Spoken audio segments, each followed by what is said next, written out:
Why, Stony? Hi. Oh, go on. You are indeed first before even the bot today. How are you?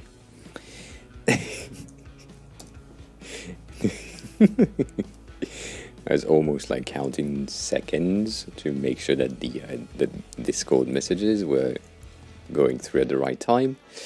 But I turned my head, I came back, and then what happened? A Stony in the chat. Okay. Dedication indeed. I appreciate it. Oh, and that message didn't even pop in my chat. I mean, these two messages didn't pop in my OBS thing, so we might have a break of OBS in like a second. But I'm good. I mean, I'm okay. I have, as the title implies, I have massive news that I will share in a second. But knowing how just chat on OBS is telling me to fuck off, I don't know. I mean, that went through, but you don't go through on my side. Why? Okay. What? The fuck? 1 second.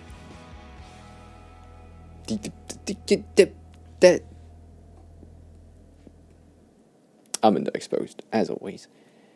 Damn it. Is that better? That's not better. It's fine. I got massive news. You will have like an exclusive if you are here first, right? That's what happened. That's the privilege of being here first. So we have massive news in terms of software, but there is also massive news in terms of myself. I can't show you. If you're here first, you will hear something that I will repeat probably multiple times today. Anyways, yesterday morning at 10:30 in the morning,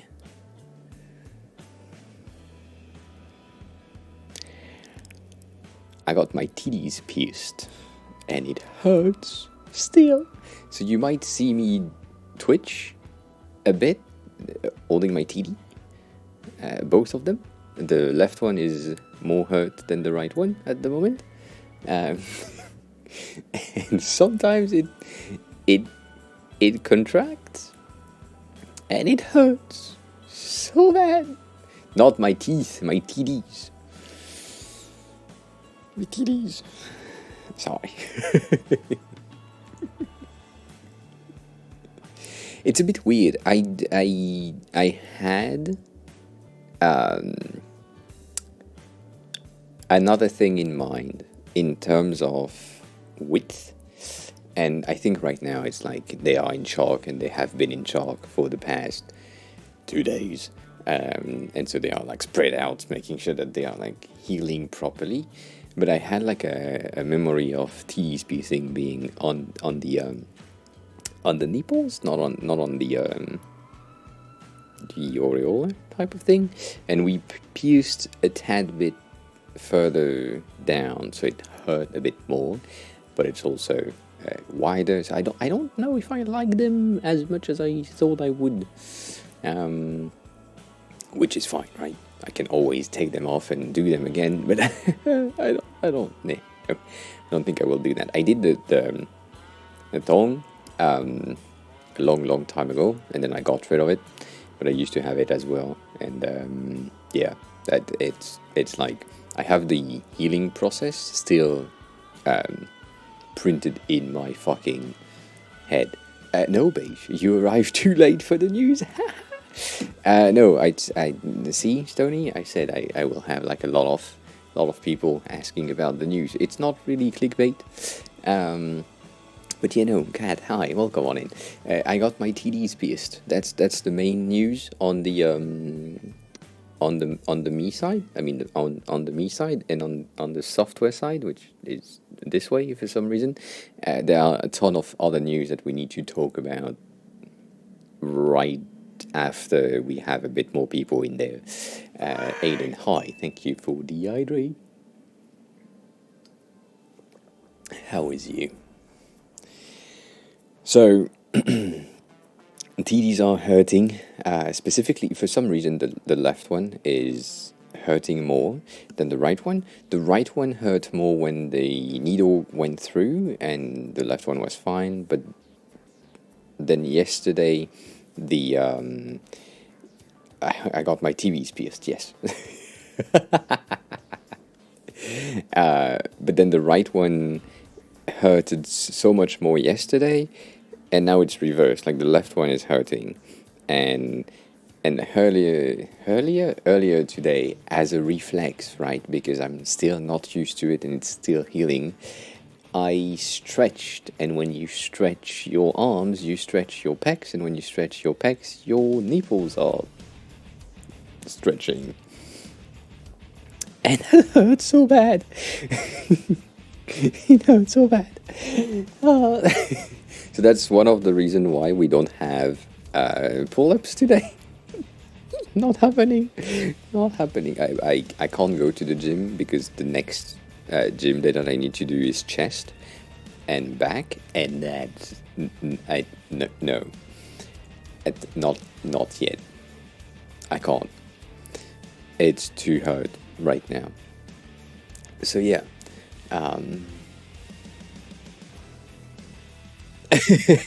Yeah, I think I have like a pretty safe and stable life right now. I don't play rugby. I don't hurt myself indoors. I don't go into things cane high or going in. So all that, right? I think they are safe, but they kind of hurt at the moment.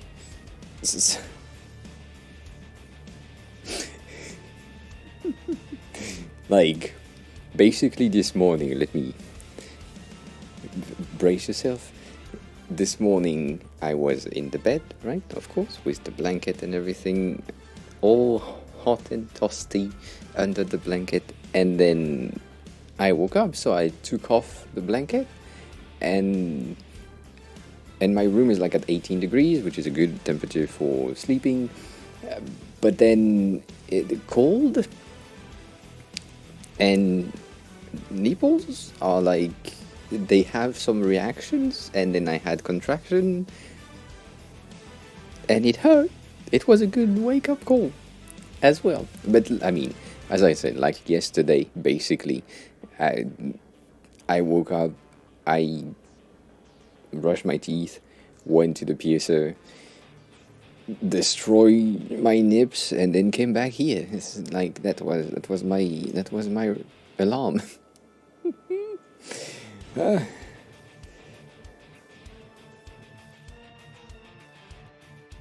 What do you mean? No, you can not wear a bra, and that's fine.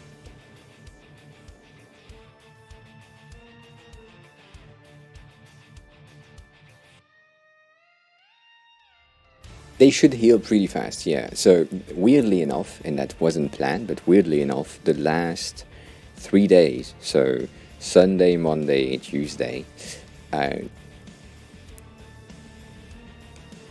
like a lot of girls in my TikTok feeds,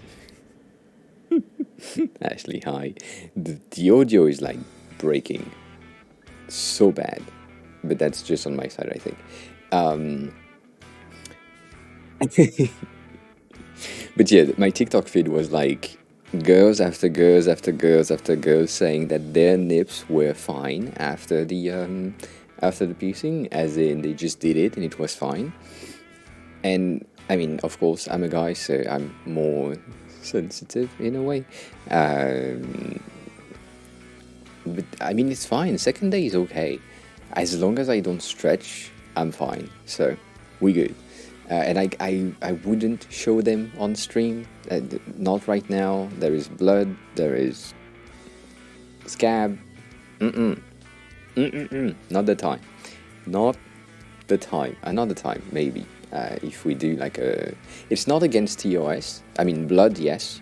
But It's not against the OS to show men's nipples if you are in situations. So, for example, if if I was to do a workout stream and shit, and then I take off the shirt because like I'm working out, it's in context, it makes sense. But yeah, Marcy, hi, welcome on in. It's the first time I see you in chat. How are you? Who are you? How did you find the stream? I will do my best to not get banned. Yes, 100%.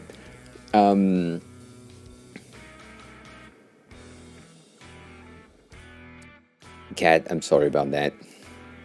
That is TG mentioned me, mention me, mention you, mention me. Nice. Well, come on in from Khalil. Appreciate that.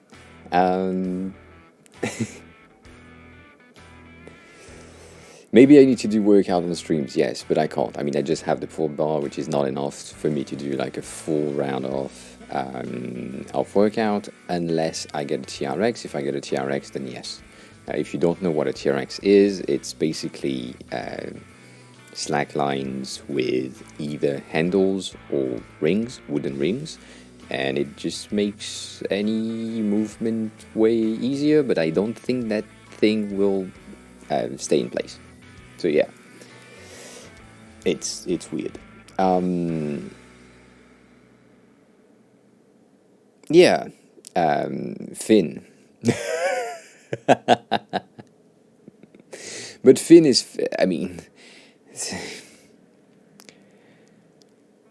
I think it's not exactly the reason of the ban, because Finster is just, first of all, extremely sexy, if I do say so myself, but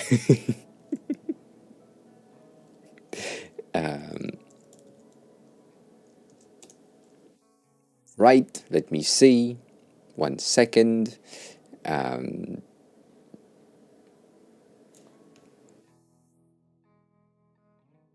Right, Finn, right there. So it's the same person. It's just cross-dressing. An amazing face. I did. Me too. Not like absolutely no shame. It's just an amazing person. Also, in terms of mentality around the subject, amazing. But yeah, got banned, and I don't know if it's because female presenting or if it's for some other reasons, but they chose to do female presenting nips on, like, as a ban on Twitch, yes.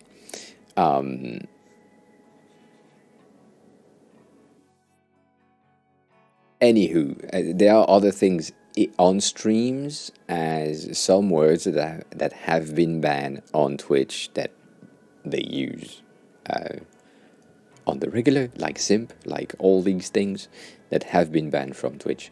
And so, because they use that, I guess that's also one of the reasons why the ban happens. Anywho, because I'm a guy, I have the free will of, yeah, simp is banned. I can't use that as a, because it's used as a pejorative term. Yes, so you can't use that thing officially, but still people use it anyways, so we don't really care.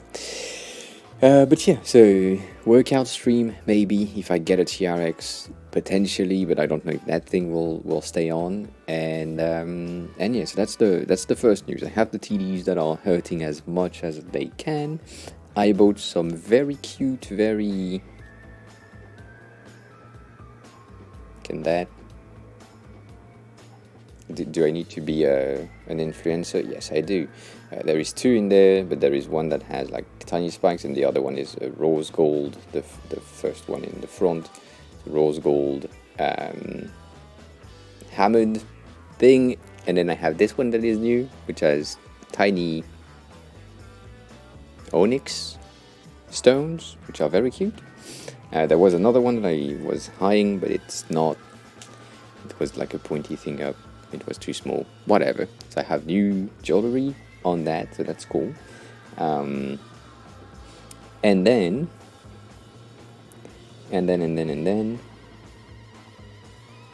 Yeah, no, I think in terms of personal news, I think that's it. No, I'm testing a new product, but that's a side. I'm testing a product that is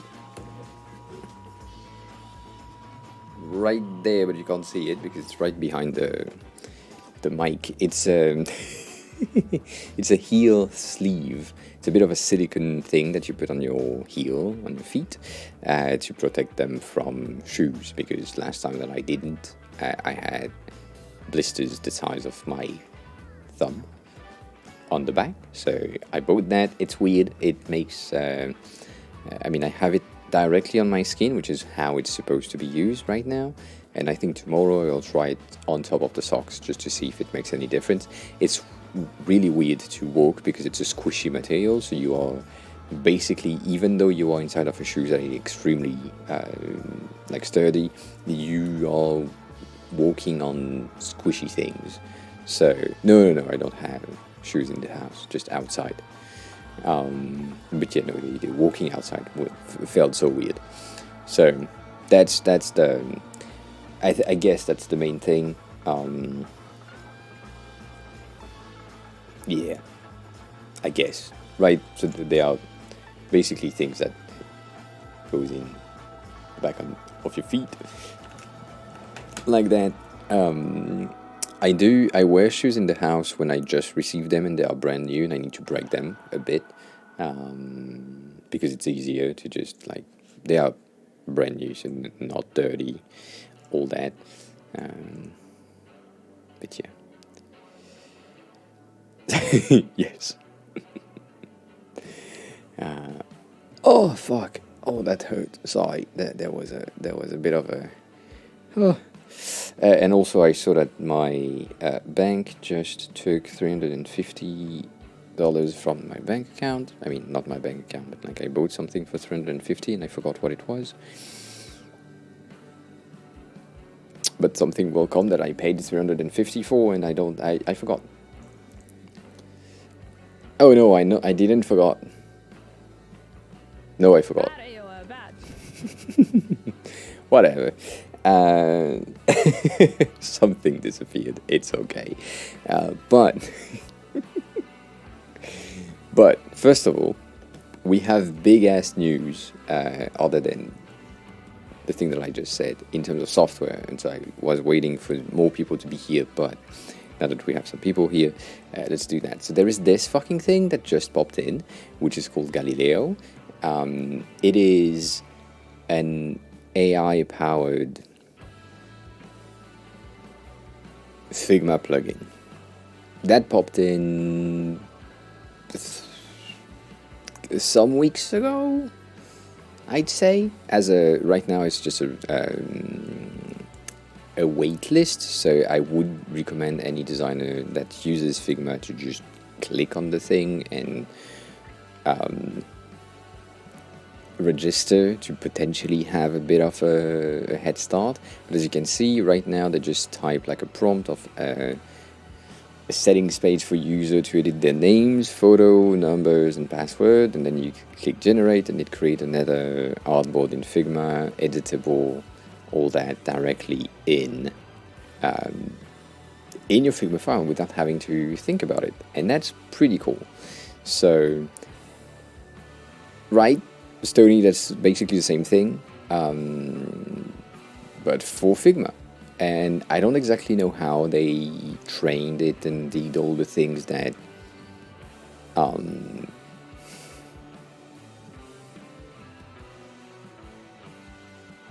Pat, how do wearing heels in the house when you're cleaning make you not get distracted by something else?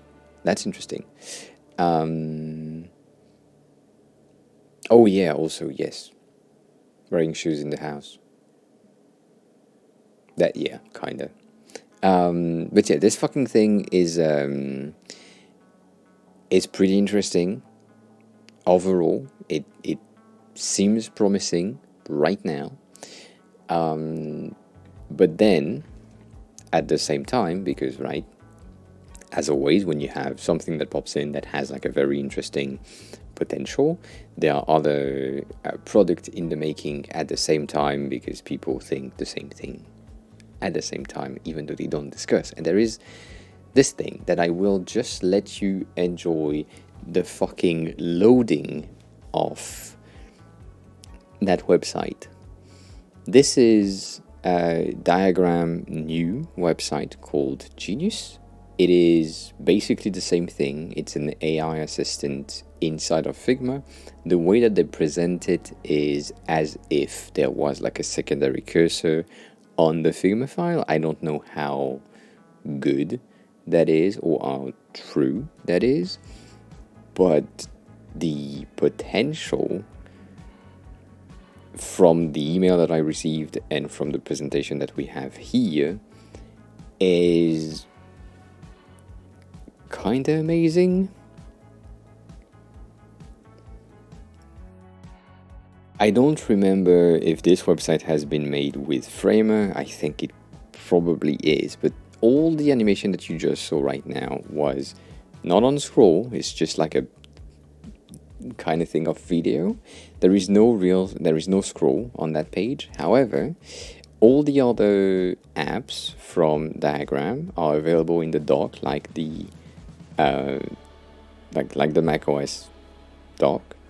There is this absolute banger of a hover effect right there. Reuse the stars in the background right here. So that's just for a landing page. That's just everything you need. And then the other tabs right here are working for the other apps of Diagram. So Automator that we have and all the other things, Magician, are there. You have the share button that is also available, so you can share things on Twitter, whatever. It's the same thing. But yeah, this is really cool. If you are interested in AI and design, I really recommend you to check out that website.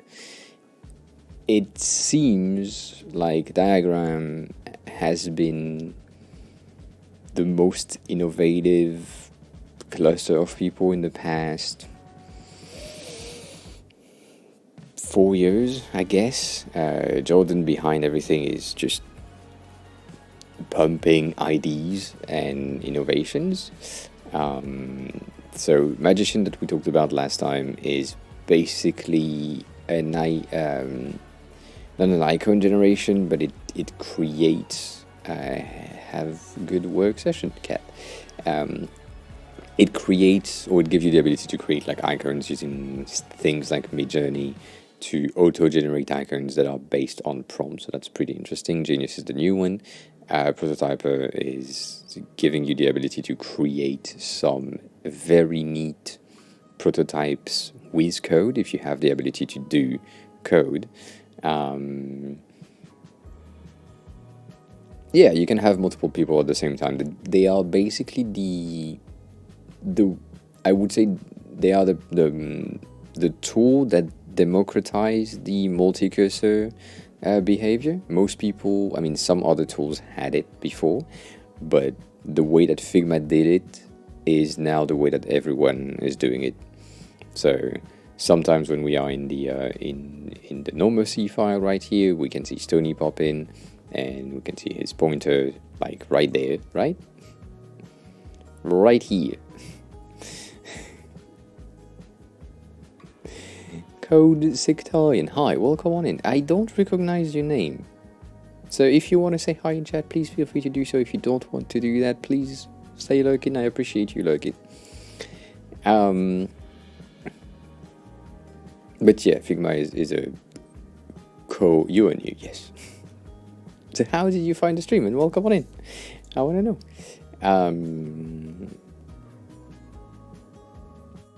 Yeah, please do be lurking.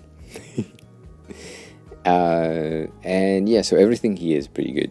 We like what Jordan is doing, and he has been hiring a lot of people and creating a lot of things for AI and design at the same time. I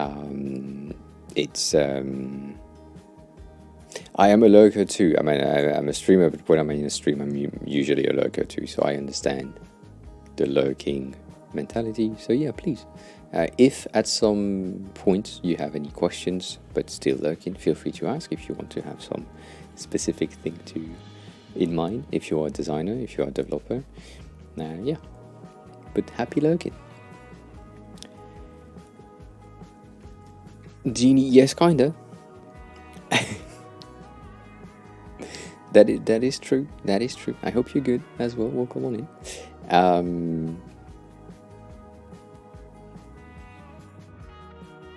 If I open the dashboard, I need to enable extended colors.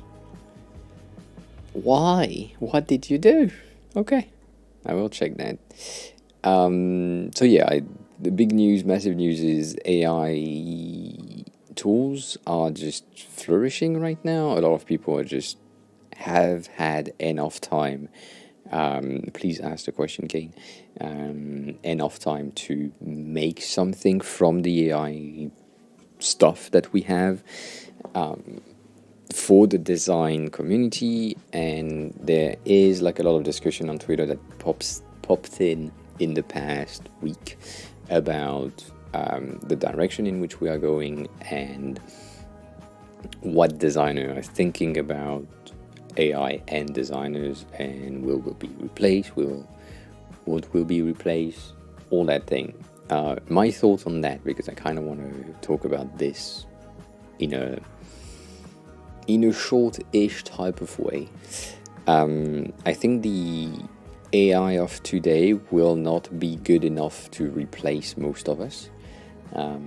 It will replace, however, the entry level designers, and we will need some experience, which is a bit of a weird thing, but the bar of entry for the design field will probably be greater, to like let people be good at design. And we will become curators of the content that the AI will produce, and then at some point we won't even have to curate, because the AI will have learned from our behavior in the past. So what I'm thinking is, with tools like Galileo, as we saw earlier, that has the ability to create entire screens without you really interacting with it, because it's based on the thing that they will see on Dribble or Behance or whatever base they have. Genius being exactly the same thing, but a tad bit more granular in terms of the type of content that the AI is creating for you. In the email, I don't know if I can show you the email right now, because I'm kind of not wanting to show other things, but in the email we have like a bit of a presentation type thingy where the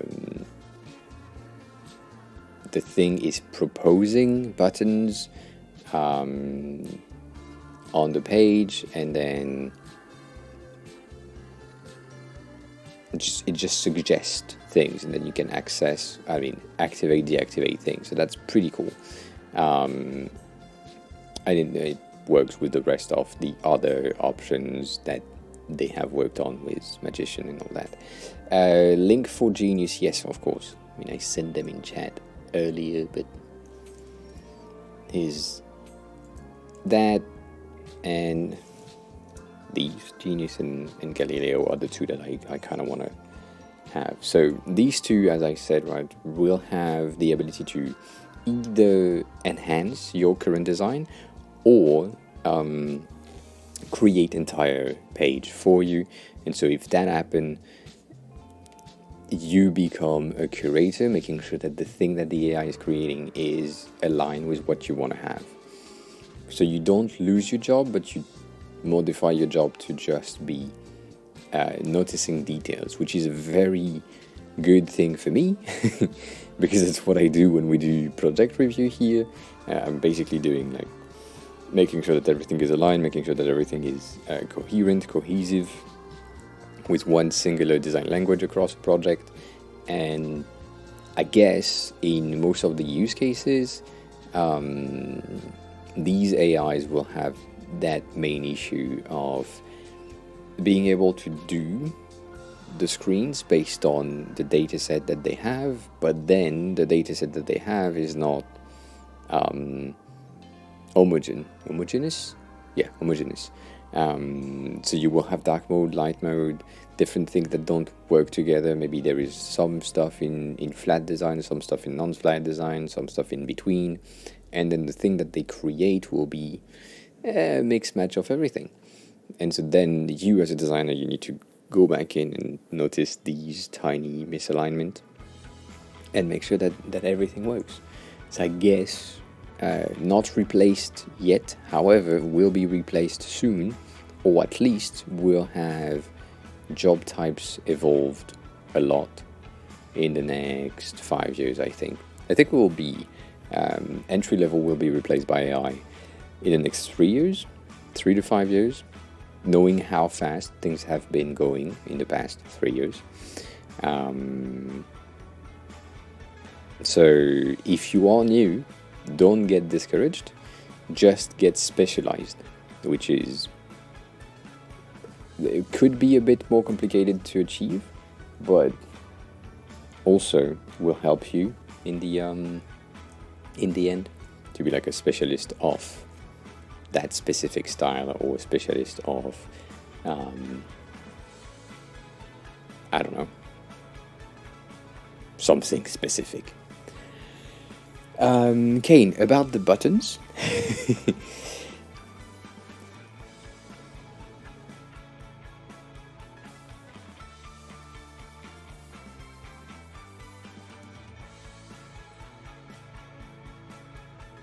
The flex button is a centered text element, and the non-flex button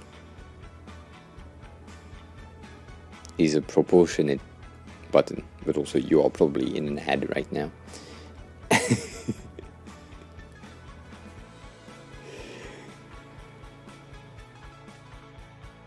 Let me open the file so that I can show you the difference. Not the difference, but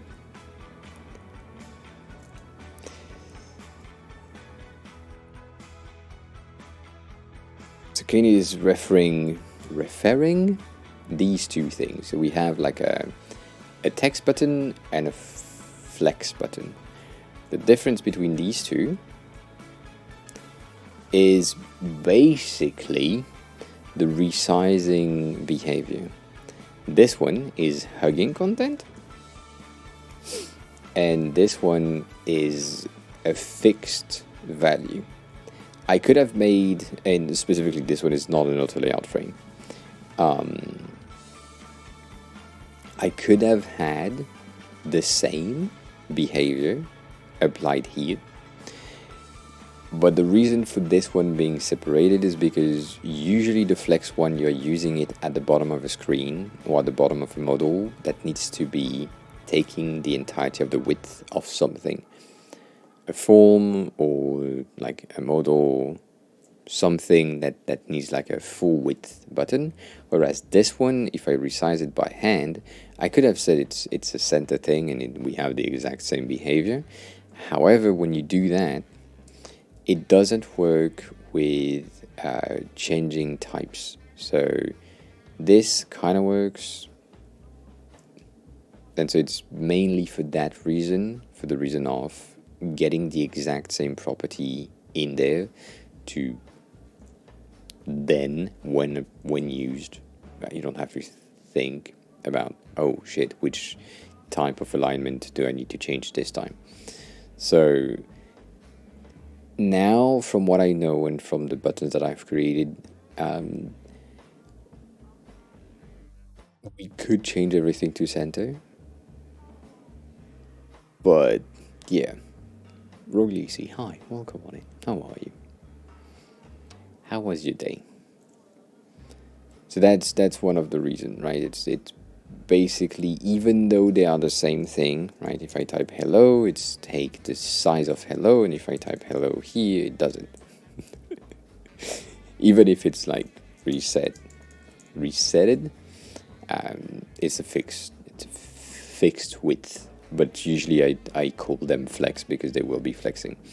However, the flex buttons don't have icons ever, because I don't really like how, at the time at least, I didn't really like the fact that icon could be in the center. So if I take an example here and we make that centered and I resize that, I don't like that as a view. It doesn't make sense to me.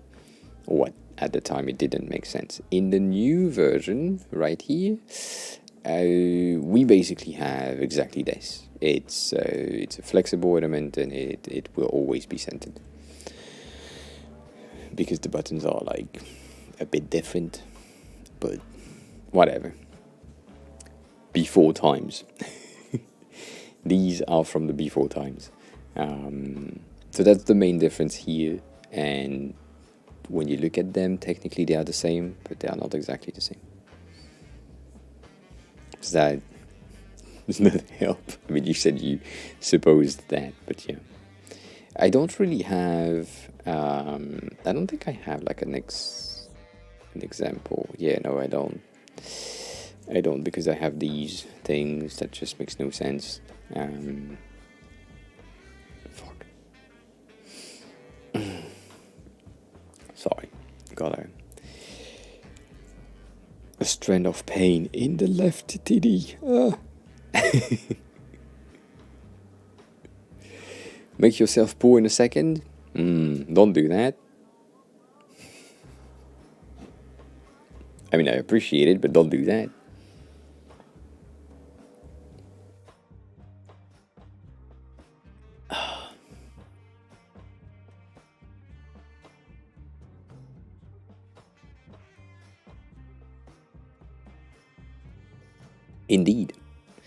Indeed. I appreciate it. So yeah, going back to the AI thingy, I really think we won't be replaced as soon as the next 5 years. But who knows? It could go faster. I would love it. I would love for it to go faster and for us to be replaced faster. That's, I mean, as a system designer, not a design system designer, like as a system designer, my goal every time that I create a new system is for me to not have to think the next time that I need the same element, and for anyone else to not have to think the next time they need the same element. So if I create a system for a buttons, or the creation of a button, then if the system is in place and it's good, if you need a variation, you can use the system without bothering me. So some of the example that we had, I was about to say not yesterday, on Tuesday, with the button thingy that we have right here, right? The system is very simple. We have a bit of a gradient sassy high. Have a good look. I appreciate that. We have a bit of a system right here that is just telling you, well, for these gradients right there, we are using 500 at the top and 600 at the bottom, 600 at the top, 800 at the bottom, 900 at the top, 800 at the bottom, etc., etc., all that. And so what that means is as soon as you go to something different, let's say you have another type of button which is an action button, it's the same system. And so you just have to change these values with the color that you want to have. So it's basically using your main color value input as the variable, and then these are just added at the end. So if you are using Tailwind, for example, you can have your blue dash dash 500, and so it's blue dash dash variable, and that way it will be automated. Or variable dash dash blue, I forgot in which fucking order it is, but it works as well for like pink. This is a pinkish thing, and it's not exactly, doesn't have the exact same type of render. Yeah, right? Not exactly have the same type of renders depending on the base color that you use, but the system in itself kind of works and is pretty easy to repeat. And so once that system has been defined properly, as I just said, and isn't broken, the implementation, if done well, shouldn't be an issue, and it should be extremely fast, and it shouldn't need or require me anymore. Do you have a template or like best practices for setting up a system like that?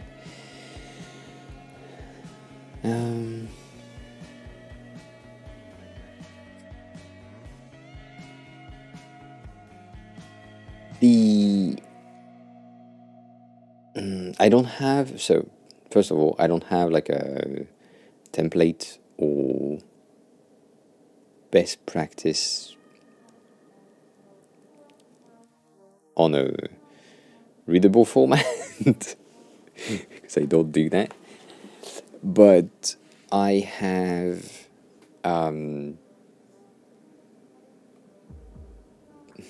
can I explain that?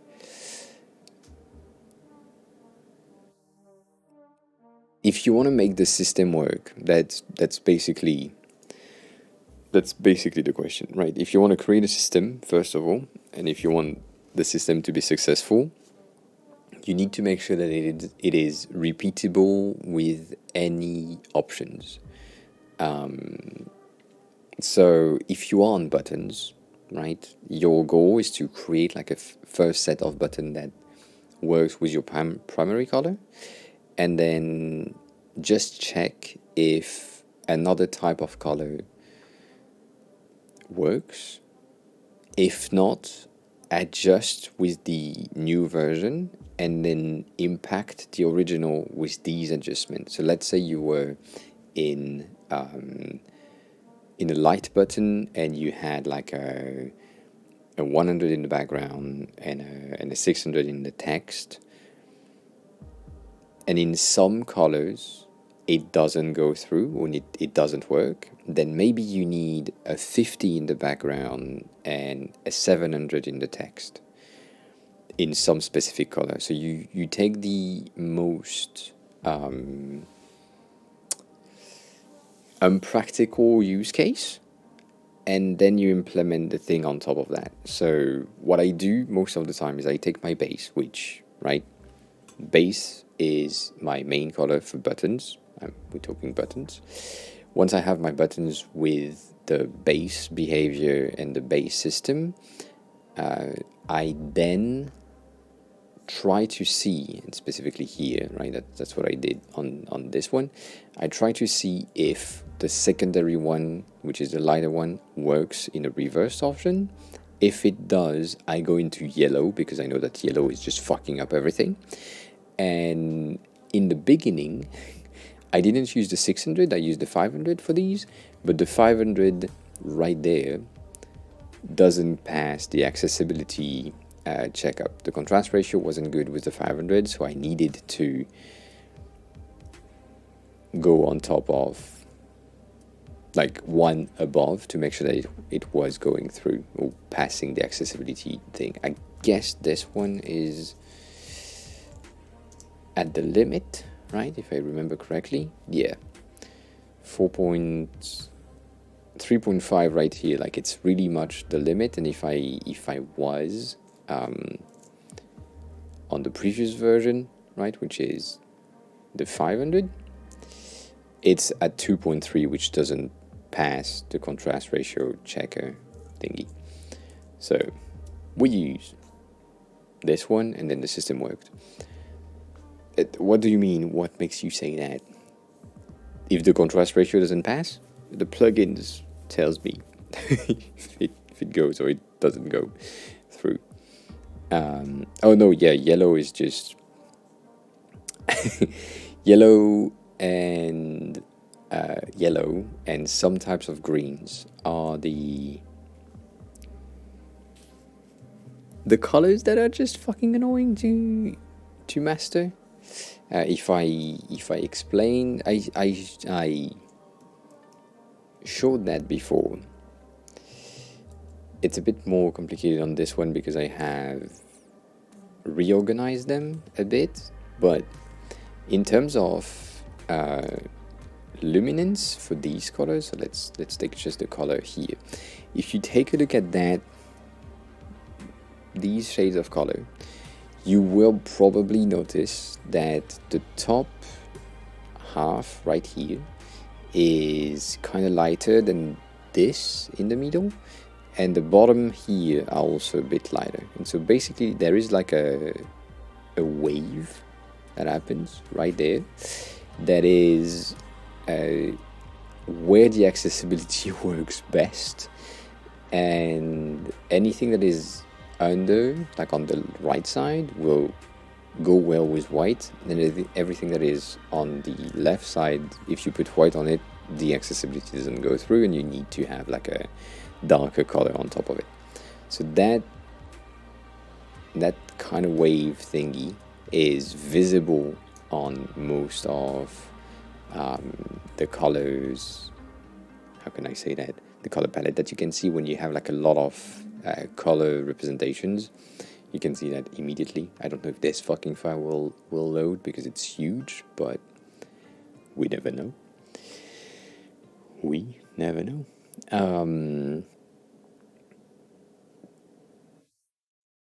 So going back to the system thing, while that thing is loading, it's basically checking that you can recreate or reuse the same types of property multiple times and have a result that is good enough in all the cases. So if you are creating something that is a card for content, you need to have a use case where the title is longer than 2 lines. You need to have a use case when the description or subtitle is longer than 3 lines, for example, and see how it breaks. Do you need to hyphen, not hyphen?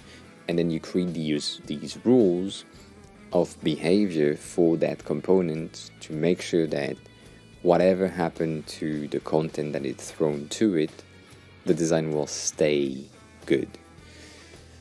So yeah, you kind of see that double wave right here from far away, specifically when we have like so much colors. Can you see that wave on your side? It's let me see if I can do that.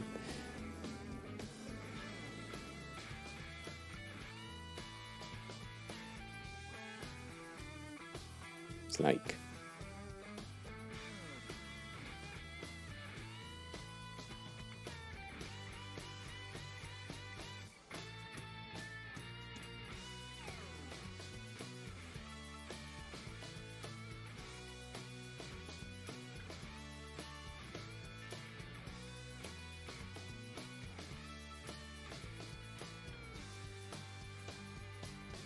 this section basically, not exactly true, but like this section is basically the wave that you could see. That boob right there, everything that is under here is not accessible with white on top, and everything that is on top of it right here is not accessible with white on top. It's I mean, this one is not exactly true because I need to go there, but yeah. There is this kind of wave thingy. Anyways, So the main definition of system is a set of steps that can be reproduced easily to achieve the exact same result, right? So in chemistry, if you put some water on top of a fire, as soon as it is raised to a certain point of temperature, it boils, whatever. And then if you do that in the same environment and you put another pot of water on top of the fire, it will boil at the same temperature. So the system is simple. You have fire, you have water in a container, put the container on top of the fire, water boils. In design, it's the same thing. You need to define the steps, and when you have your steps and you define them properly, anyone who can read or follow a video will have the same result as you. So if you need to explain it, it's a set of steps that produce the same results over and over. Right? Does that explain it more? Do you have more questions around this?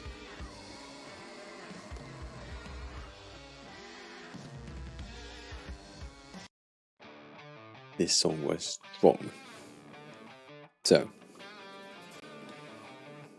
system on discards, for example, we created that. Yeah, I know. Take your time, Sassy. This card right here had like a square 1:1 aspect ratio top, and the secondary one is the same one but with a 16:9 aspect ratio. And in order for this system to work, I couldn't just override that. I mean, I could just override it to a 16:1 and it works, and override it to whatever the fuck I want. But in order for the dev to know that these are options, it's easier to put them into a container right there. So the system is simple, it's the same bottom, but then the top can change. So the step is just change the top to get the secondary option, which basically these are called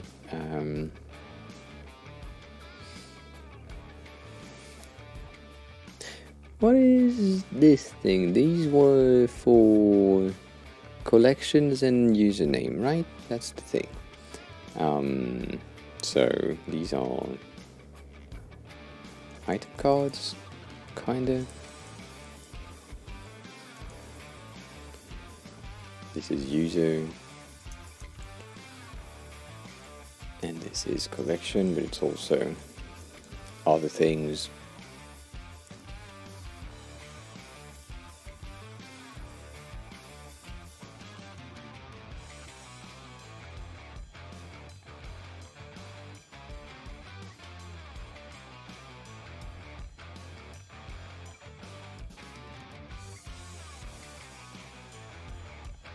Yeah, it depends on the person. So if you have like a new designer that is coming in and that you need to like teach the rules and how encoded, that's true, how things should work, it's basically on a case-by-case basis, depending on their knowledge of the project and their knowledge of design in general. So you can give them a lot of information or little. It depends on how they are used to work. Also, it's a very specific use cases, I would say. But the more system you have in place, the more things you have defined before they arrive in, the easier it will be for them. So, for example, if I go back to an old file that I don't really use anymore, but it still exists, which is the style guide that we used to use in my company. I created that like in 2013, and then it evolved through the years. So that's a lot of work. But what we did in these files is defining documentation around the creation of each element and how they should be built and what would be the result. So you have like a lot of information. I'm not showing you like from a close-up or whatever. It's easier to just see from far away. So you just have these, and you have like the system themselves. How have they been defined, and why have they been defined this way? When you have like explanation of things that are a bit more complicated, like drop downs, what are the use cases, what can trigger a drop down or menu to open to be able to check some stuff, activate whatever.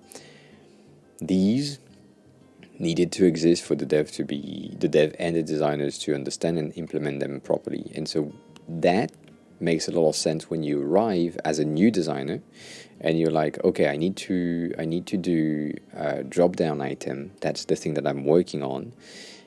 And here I can see that the drop down item in that company, in that specific project, they are built this way.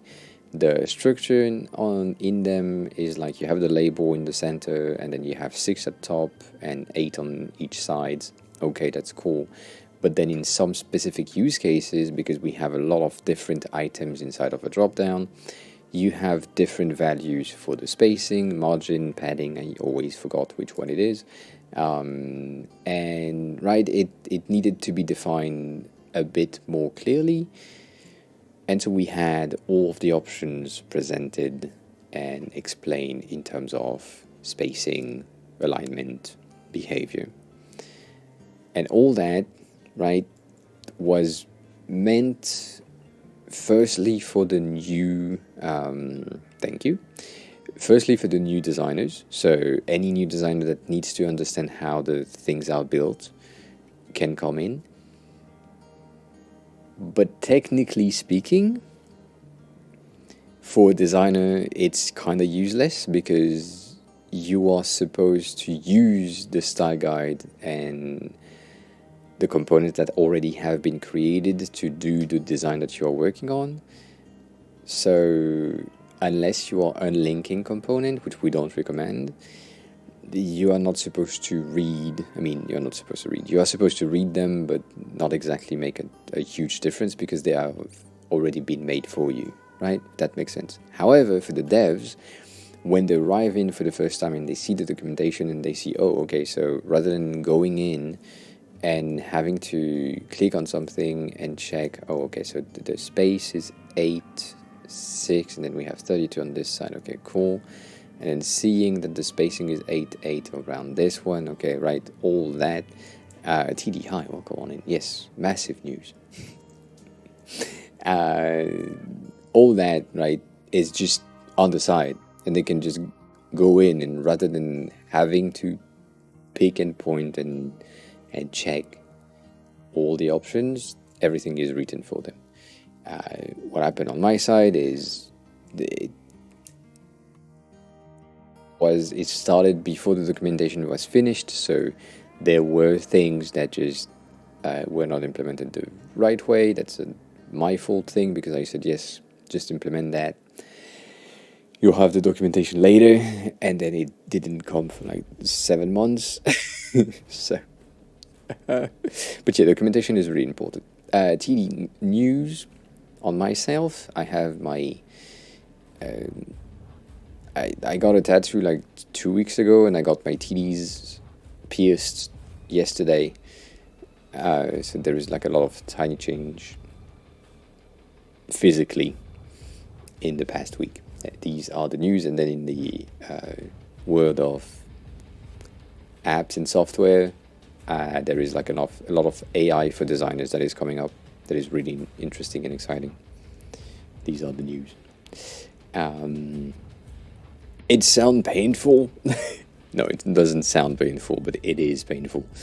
And so, yeah, so we have tiny documentation. You can see when I said, this is bullshit. the devs didn't read the thing anyway, so why the fuck am I taking the time to explain it? But yeah, that, like right now they're complaining because I didn't explain before, but because they didn't read it, I didn't explain, so that was a bit of a mismatch in communication, as always, as we used to have. So documentation is useful. You don't need, I mean, you do, but you kind of don't. You don't need to create everything yourself.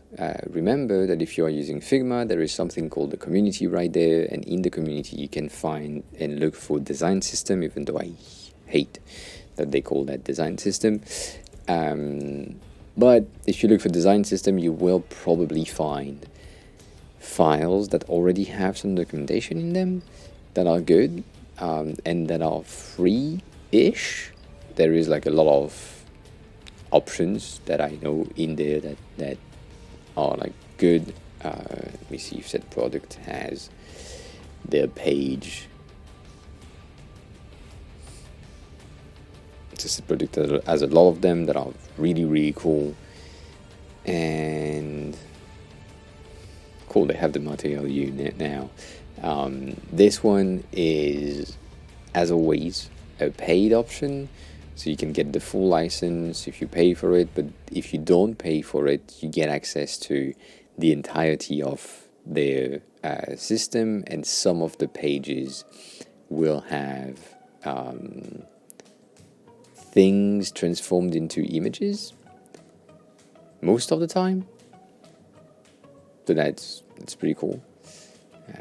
In the Figma preview, usually we have, like, it's an access only, and you can't duplicate or copy or whatever. There is no option for that, but you have access to everything. And so if there is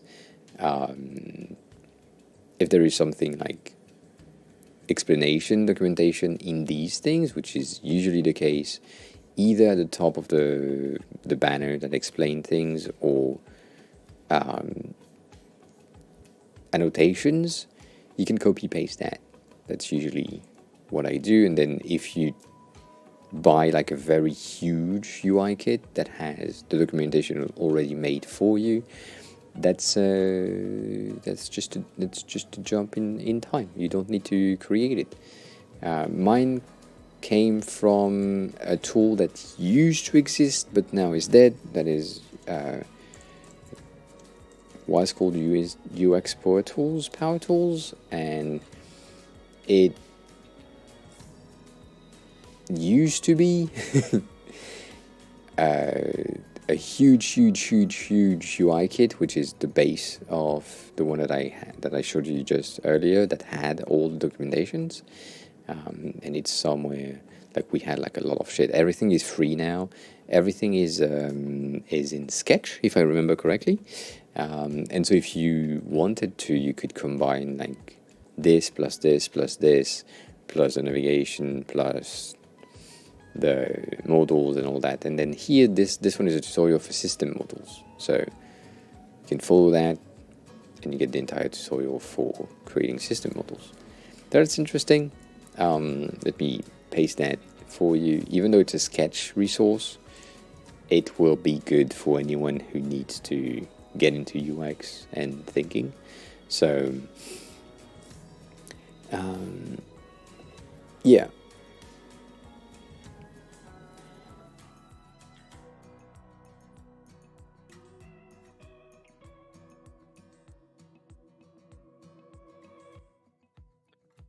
So the thing that I just showed you, right, the file that was here, we have used this since 2018. We created this in 2018, or at the beginning of 2019. We used it for 2.5 years, and then at the beginning of 2022, I said the design is outdated, I need to work on something that is a bit cleaner. And I bought the entirety of the Untitled UI style guide. And since middle of 2022, I have been like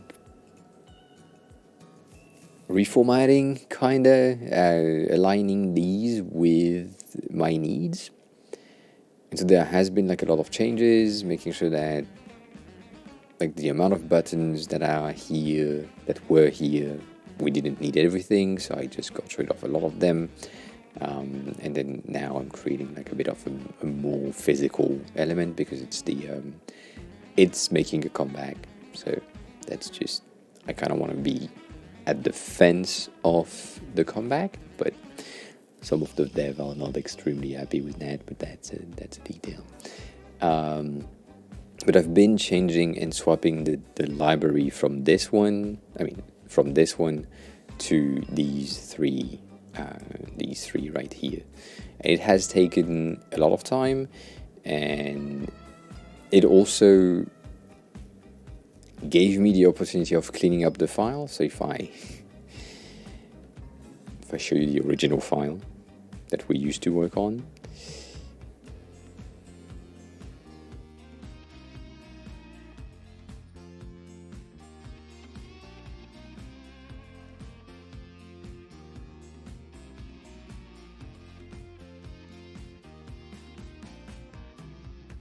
yeah. So we used to have like a lot of it was organized, and because I'm an organized bitch sometimes, not all the times, but it was pretty organized of a file with a lot of content, a lot of specific to the page like behavior and components. Yeah, fuck, I'm looking at all that shit. That's a lot of content. And so that's the old file, basically. And then with the new style guide, I said I need something cleaner. And what I did was take everything that we have today and basically condensed it into columns of subscreens. And I have basically the entirety of all these pages that are right behind my camera that you can't see, but right, you can see the amount of scrolls, all that, combined into just one page. And then what is different now compared to before is that rather than having everything in like every funnels, everything in one page with the components, with everything, we have the behaviors that are like defined in sub-level pages.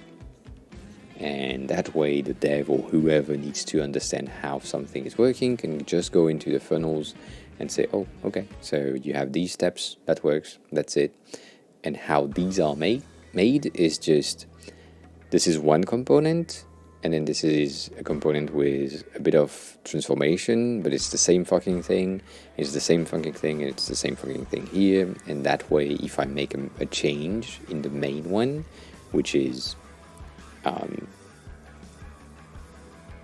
in that page right here, then it impacts all of them in at once. And that's the one that I was playing with.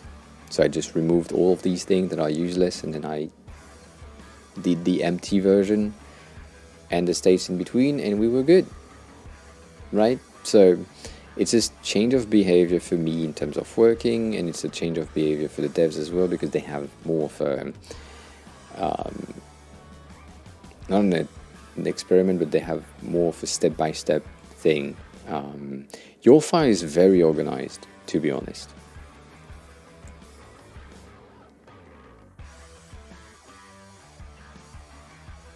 Your file is extremely organized. We have the main layouts,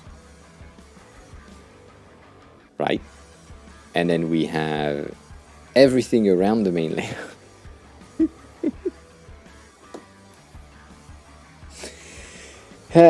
Yeah, I know. I know. It's a bit of a mess. It's a bit of a mess. By the way, if you didn't see, you had like a you had a preview of my tattoo for like a week and a half before I got it done. I can get rid of that now. But yeah, no, your fight is more of things have changed. This page is useless now. It did look pretty, but it was useless for your file. Color guide. Oh, we have the color guide here. But that was not good. Yeah, don't need that. Like these things, right, makes no sense to be here. And they have been transferred into the right pages that they need to be in. But I agree. The mess needs to be clean at some point. All that. So yeah, Sassy, I know that I ranted and derailed myself a bit. Do you have more specific questions on things for onboarding new designers or not? I mean, you probably do, but yeah, Dust, hi. Welcome on in. How are you? How has been how's the chaos on your side? How's the servers? Are they holding up with the influx of users? Thanks to all the promotion that you got?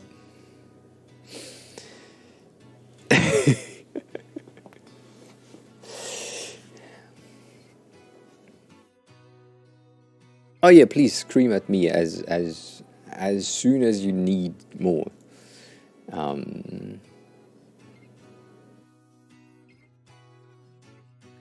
Please. And I've had like a very fun time onboarding new designers. The last time that I had a new designer coming in, so she was very happy with the way that I explain things. So I think the way that I do it is fine. But right, it's a person by person thing. And it depends on you and on me. Dust in the did you call it vertical? I forgot how you called it. I think you called it vertical. I haven't tried it yet because I can't.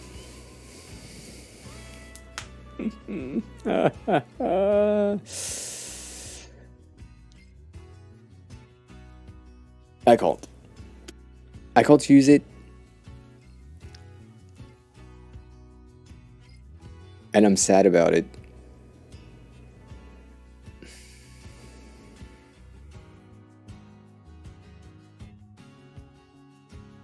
Because I'm not a gamer. And the main thing that is annoying with vertical is it's a great thing for gamers. If I had the ability to take that thing and place it, like, I tried multiple times. If I do that, let me just do that, right? You're on TikTok, you want to do UX TikTok type of thing. You have your banner at the top, and then you have like a bit of a bitch ass thing at the bottom.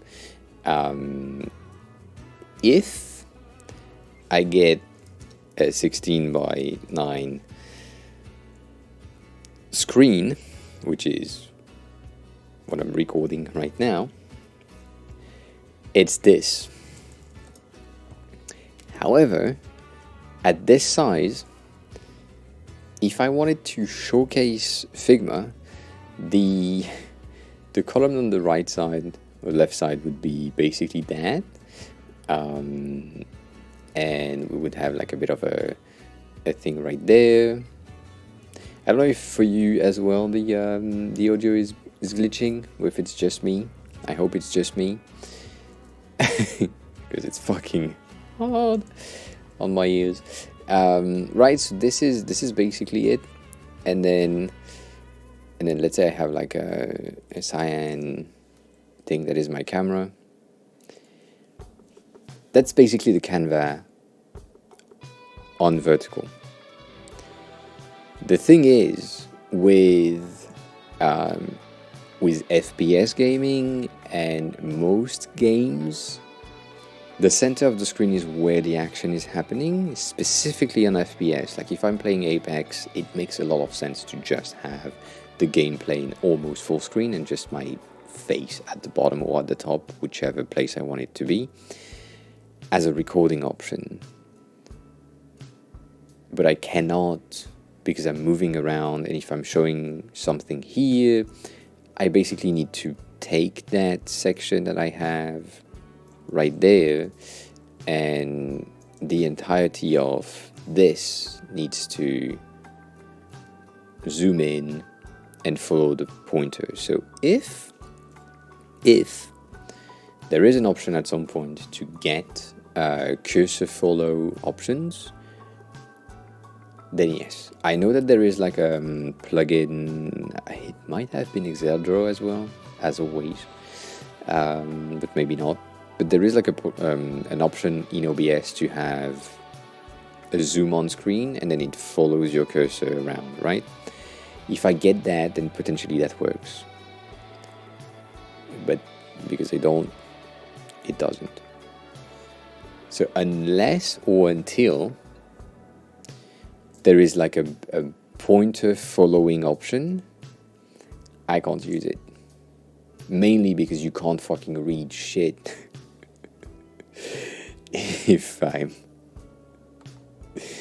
Yeah, you can't read shit.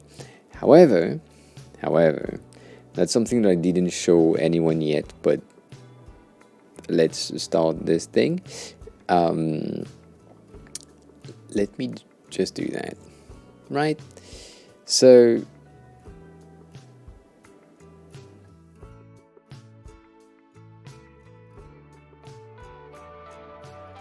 if you get this on this thingy right here, and you start a recording, right? Let's give the countdown so that it just fucking start. And you do something as here. Let's say you are looking for, I don't know, something around here, or you are moving pages, you are zooming into something, and then you know that you want to showcase something around here, and it does stuff, whatever. This program is basically understanding what I'm fucking doing and zooming in for me on my cursor in a natural type of behavior. And so if I'm showcasing stuff, it's zooming on stuff. If I'm clicking, it's zooming on stuff for me without me having to do anything. And at the end, right here, right, let's say instead of just a teeny tiny click, I can just extend the zoom section, and that's it. I can add another zoom thingy if I needed to. I can, right? I mean, I can do whatever the fuck I want with this, and they are working right now. This is a beta software. You can have access to it, I think, but they are working on a version that contains the camera, and you could have the same thing. If this is a paid software, I am paying for it immediately. Because this means the entirety of editing videos being what I hate to do on stream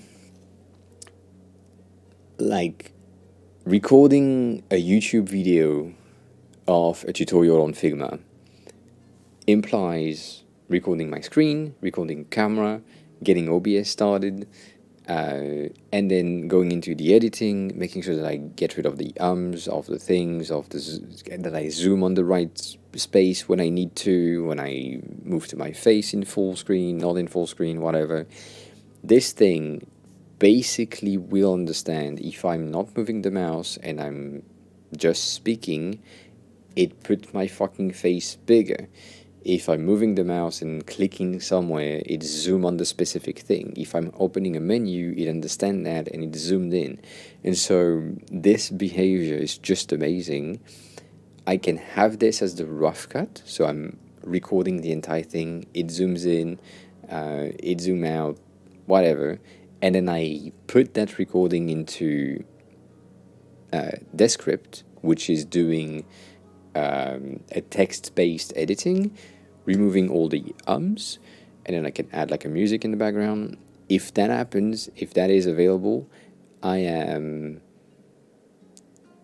100% starting a YouTube video type thing on a weekly or on a monthly basis, because all the pain that I have with editing goes away and I don't need to think about it anymore. So that is just amazing. If I find the fucking thing again, give me a second.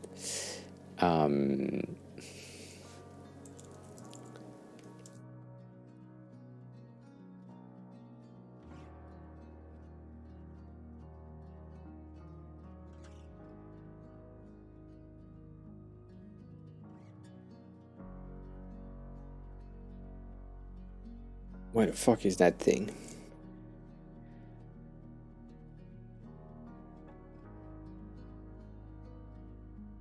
Yeah, that makes sense. Dumbass. So this Screen Studio right here, you have access to it. You can download it right now. I think it's just in a non-camera thing. The camera is coming in. The person who is creating it is just, I think it's a singular designer as well. And now we have prices. Cool. Yeah.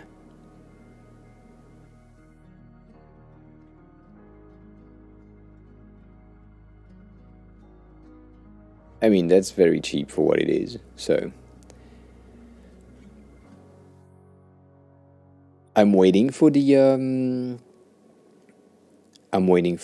camera to be available. As soon as the camera is available, I'm paying for it. That's it. That's it. And what it requires is just a Mac. So right now, I'm sorry for anyone who is on PC. But I mean, this bitch is just amazing. The fact that it can also give you like you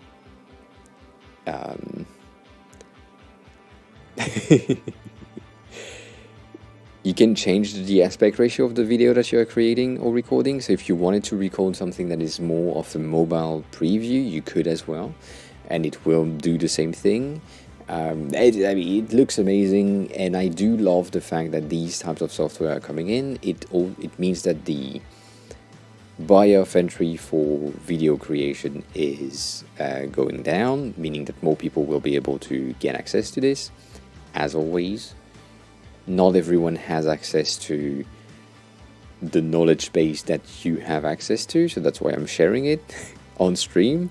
When I see something or a tool that seems to be interesting for the future or for you right now, I will share it with you as soon as I can, or as soon as I tried it and I know that it's worth it, because I don't want to gatekeep the thing, because that's fucking amazing.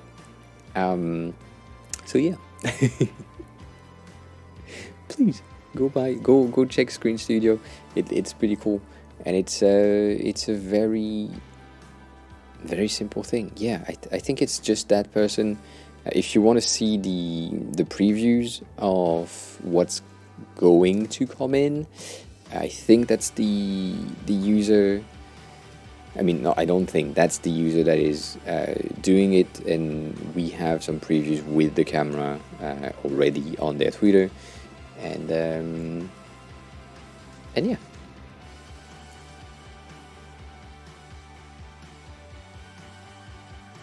I don't know.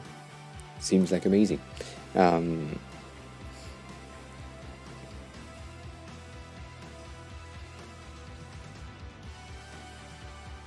Screenshot to PSD on macOS. It seems like something that I should know about, 100%, but I do not. Anywho, the M2 Pro, I'm thinking about it. I'm thinking about the Mac Mini, and the MacBook Air combined as a central entity for me. The Air for traveling and the Mini for here.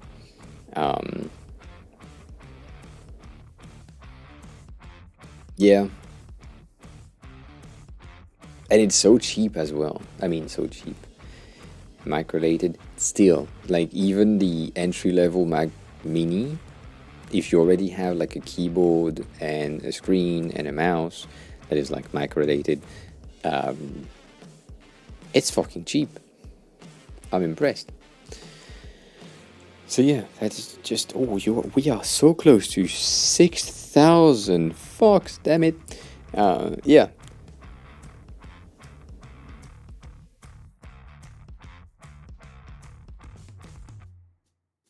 I think the one that I have right now it's a maxed out M1 Max. So it was expensive, but not that much.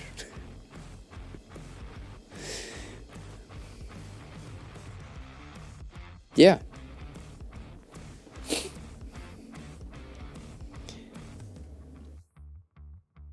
Oh shit, what the fuck? Sorry, nose is itchy at the moment. That's true. For information, for anyone who is here, who is a designer, we will have. I know that for a fact. I don't know when exactly, but I know that will happen.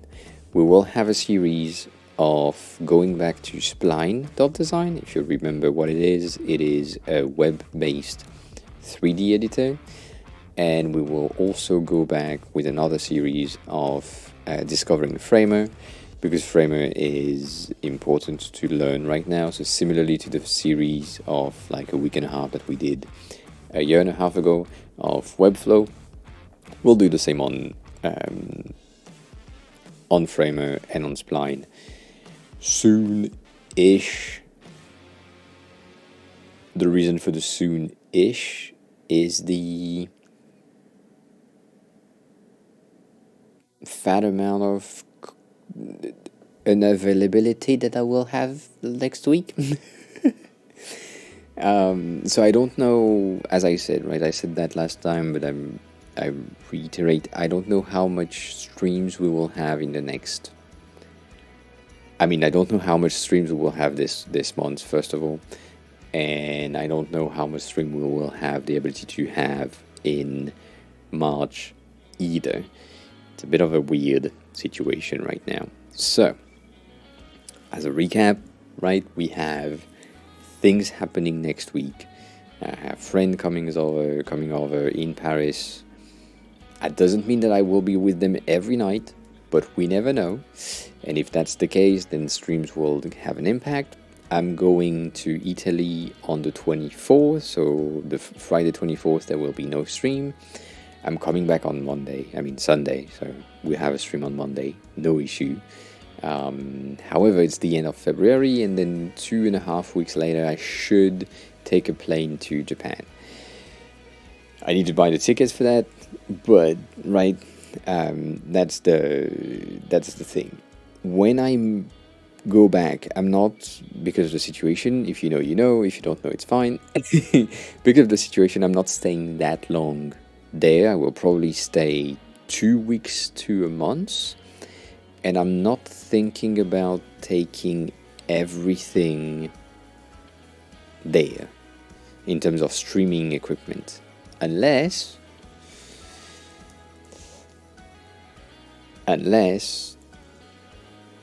I'm taking these. I am this close.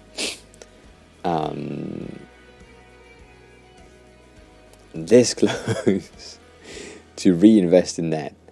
Not reinvest, but just invest in that. So basically, there is this thing, I talked about it before. It's called YOLO Box by YOLO Live or YOLO Live, whatever.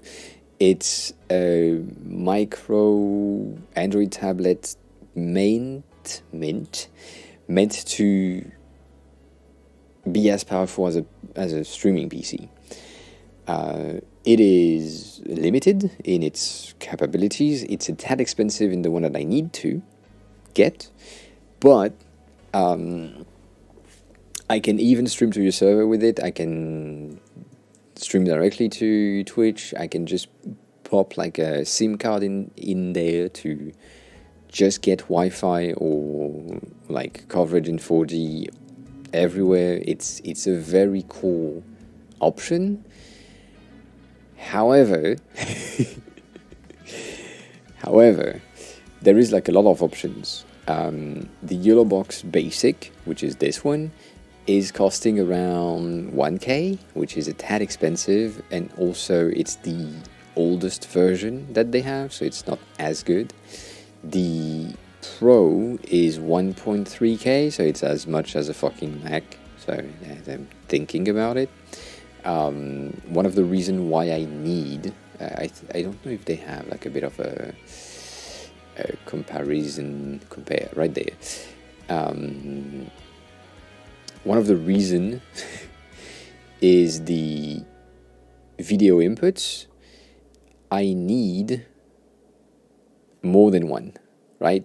On the Mini, which is the one that is the cheapest one, which is about $700, you have one input, and I need at least two. I need one for the camera and I need one for the Mac, because that's what we do here. It's not just a live stream IRL stuff. So I need two. But the other ones are like 6 or 8. And the basic one is like 2 HDMI, which is basically what we need. But I don't need as much. So I don't know. I've been debating this for a long time now. The thing that is pushing me or making me not buy it is the fact that this one is the one that I would go for, and it's the oldest one, and so the CPU inside is the older version, and the software is the older version, and all that thing. It's a lot. Okay, thanks a lot for this for 15 months. I appreciate it. Welcome back. I guess you had too much ads. I get it. I get it.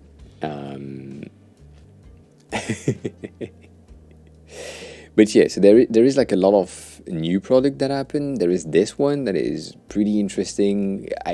It's a vertical streaming platform, so I don't really know how it works, but it works and it's interesting. They now have like a camera. I don't know why they have a camera, but they have a camera, like a webcam, which seems interesting in a way.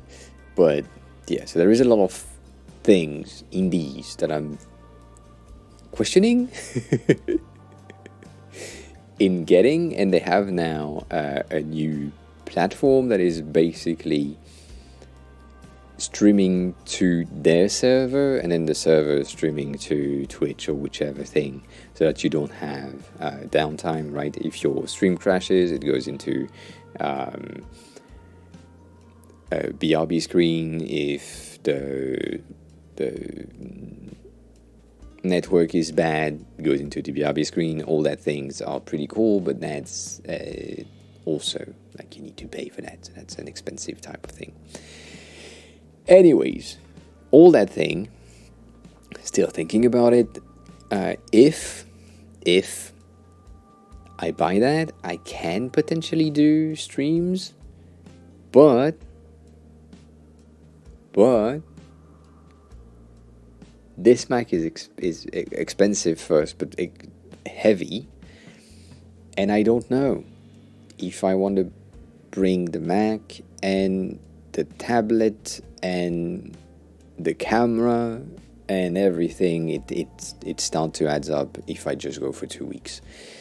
So I don't know. I don't know in March how many stream we will have. So we'll see. I'm not going right now, but yeah. Or maybe before you go. I don't know. I'm trying to change an instance. Figma show me the preferred instance. Yes. So in your options, right? Not this one. Right here, like you have your base thing in my bad.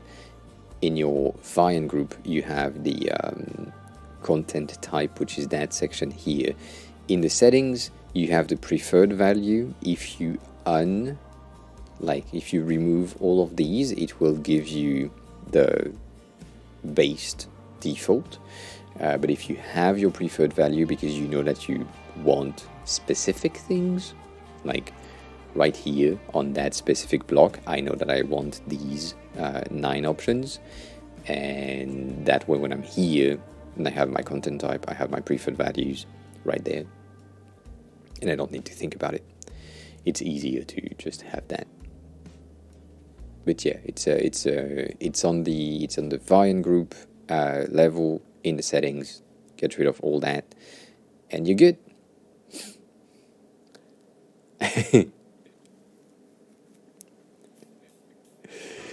How good is it, Stony? Like, are you paying? I mean, you're probably paying for it, but how good is it? Is it that good, or is it just interesting? Does it make mistakes? I think it makes less mistakes, but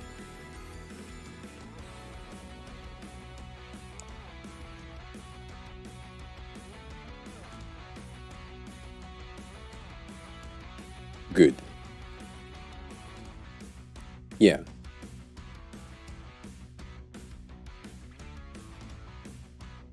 I mean, going back to the AI discussion that we had in the beginning, right?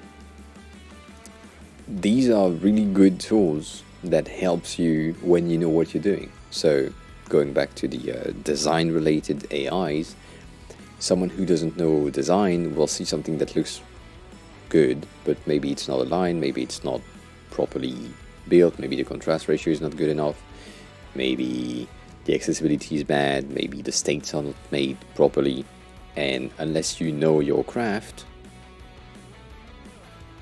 you can't figure out that there are mistakes. And Copilot on VS Code, same thing. Unless you know how to code, you don't have the ability to notice and point where there is mistakes and or when things don't work exactly as expected.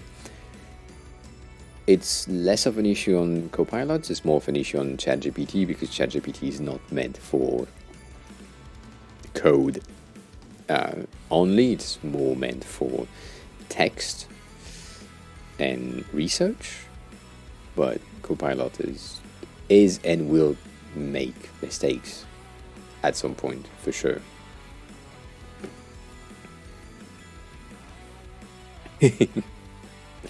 What do you mean by creepy, by the way? Because you use creepy multiple times, but I don't know what you mean by creepy, per se.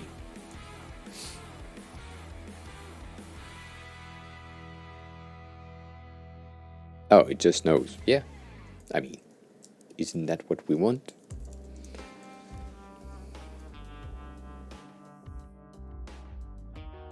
Right?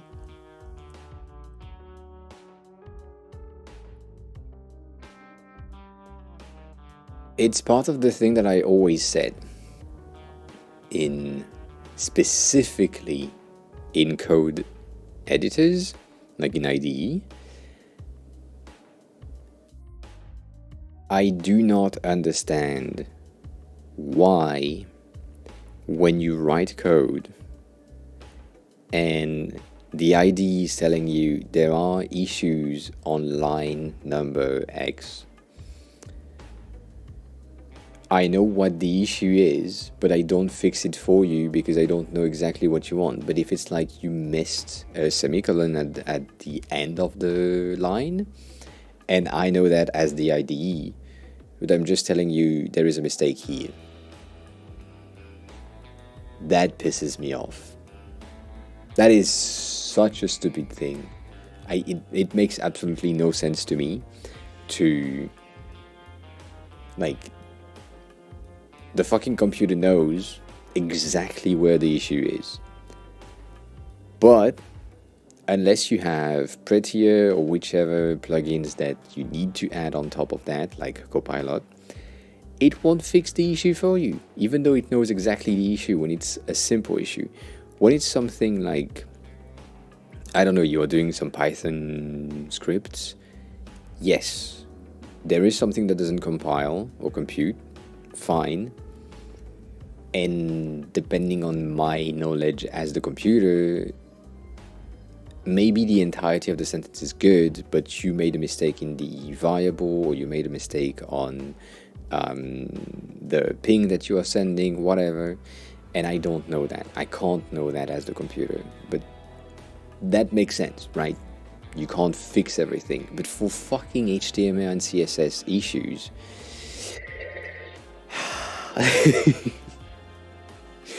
there is no 36 options. You have like, either you wrote it the right way or you didn't. And if you're pointing to a folder and you put 2 L's instead of 1, then that's a mistake on you. But if the syntax is good, then it shouldn't have an issue.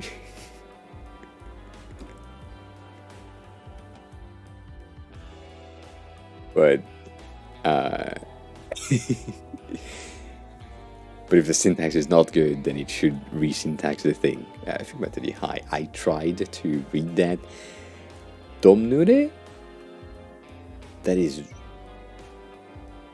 I guess it's Domnul, and the E silence, Romanian, and it's Salut. But yeah, hi. I hope you're good. Stony, I have an issue at the top right there. You are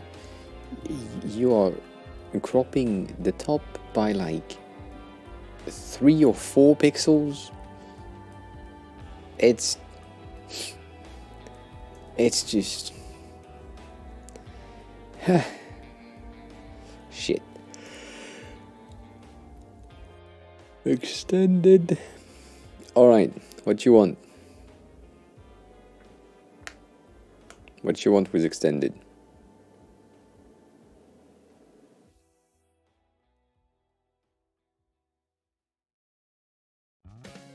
Yes. That song every fucking time.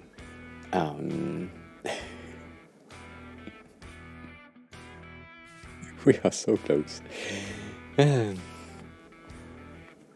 We are 52 Fox away. I mean 52, 51 now.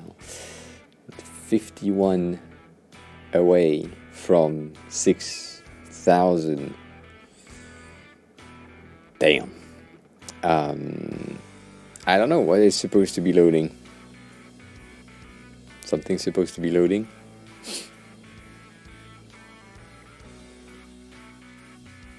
I mean, there is a loading thing right here, but nothing happened.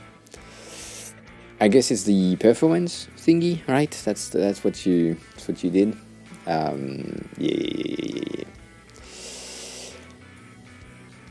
Yeah. Let me clear my cookies and all that. I mean, you know the drill. This thing is usually has some issues with the content. I know you are telling me that it's not that, but every time that I did that, everything worked after that. So, you know, I'm taking a chance. Right? See, it's loading now, but because I reloaded, I don't have the extended colors. And now we can go back. It should load. Right? See? So easy.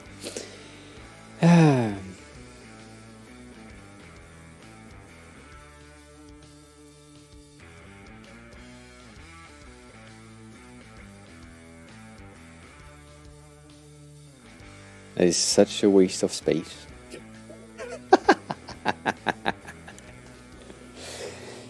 I hate it. I hate it.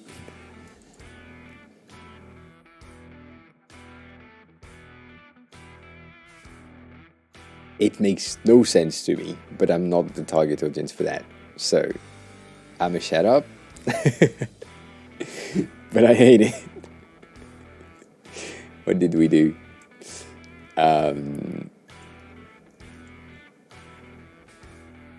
Where the fuck did we place it?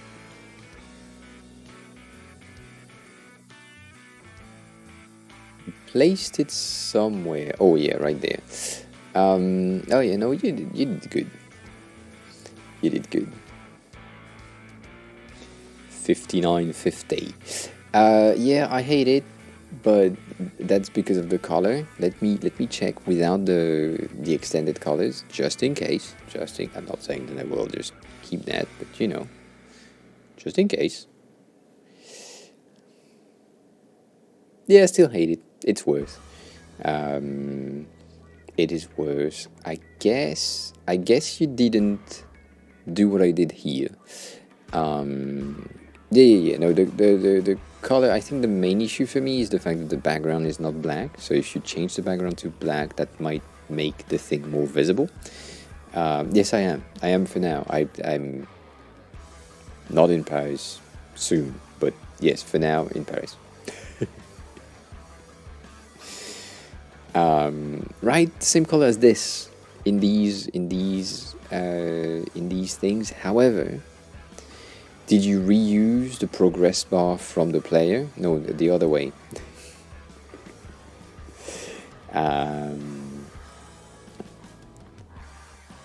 Let me check, because maybe that could be fun. I might have something planned already.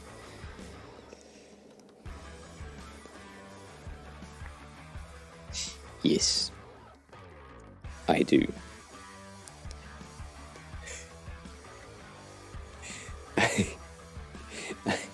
I do. I have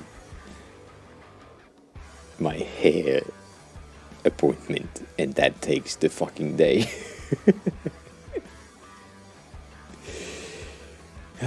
Yep. Like, wake up kinda not too early this time, and then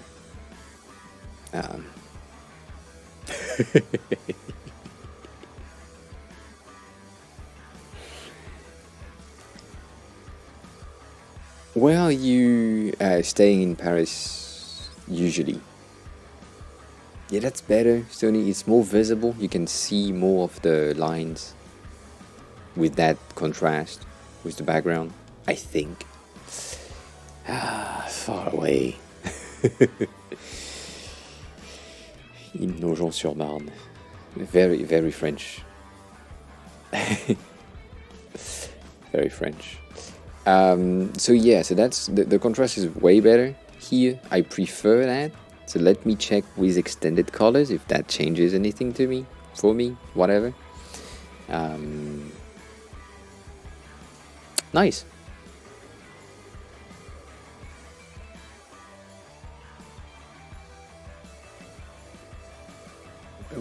Why is your attention required? What happened?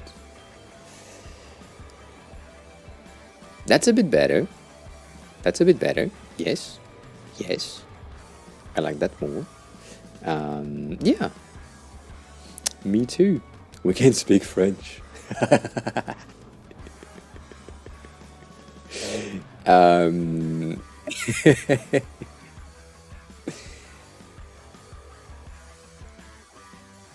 you have been asked again to make a video platform. I mean, are they paying you? If they are paying you, that's a good thing. You can do that in like basically a day. You take Phil's project and then you duplicate it and you're done, right?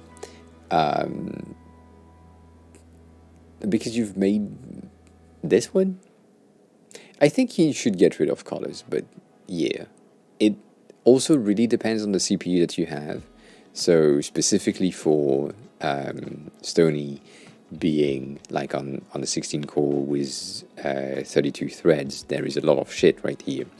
I don't know if we have like another fake servers that would have like an 8 thread or 16 thread CPU. There is like less thing happening. So, right, that could happen. But I think colors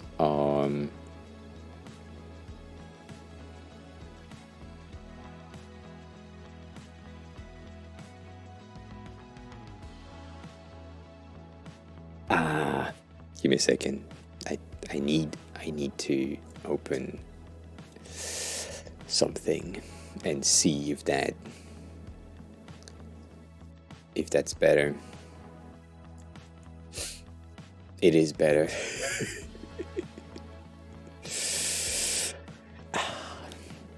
All right. This button, please work. I can't really zoom in, sorry, but this CPU load thingy right here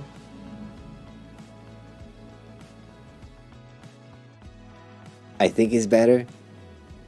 Right? It's not. Let's move things around. It's more of a GPU thing than a CPU thing, but whatever. It's an M1, so it's basically the CPU every time.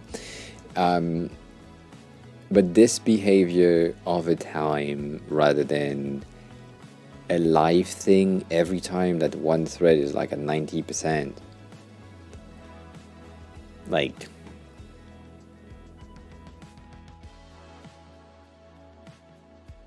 the movement makes it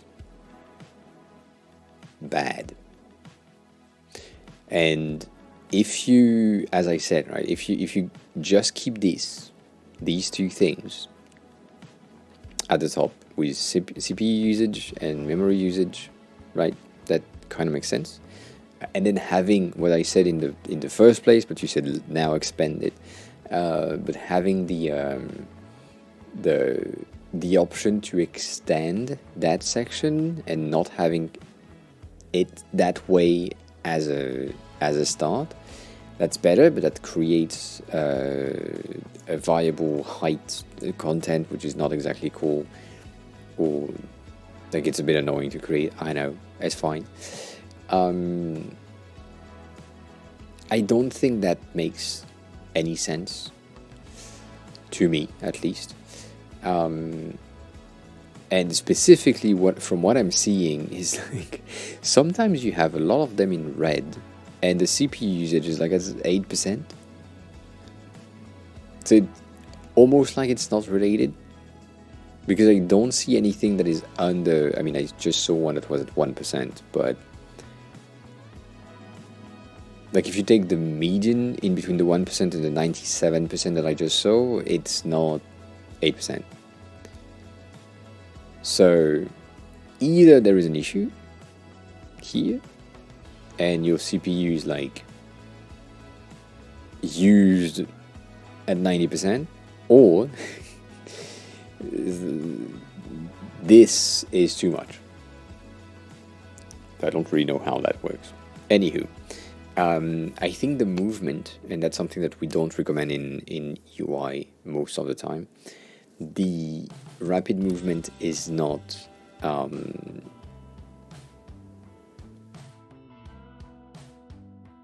good. It's not recommended.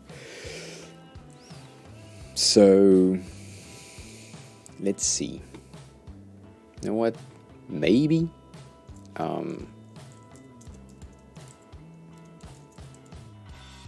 maybe we have stuff on the CPU usage charts types. I do like these. I do like these. That's the one that I have in mind. That's the thing that I kind of wanted to get for you, but that's fine. These are the regular one. If you have access to these, I would 100% do that.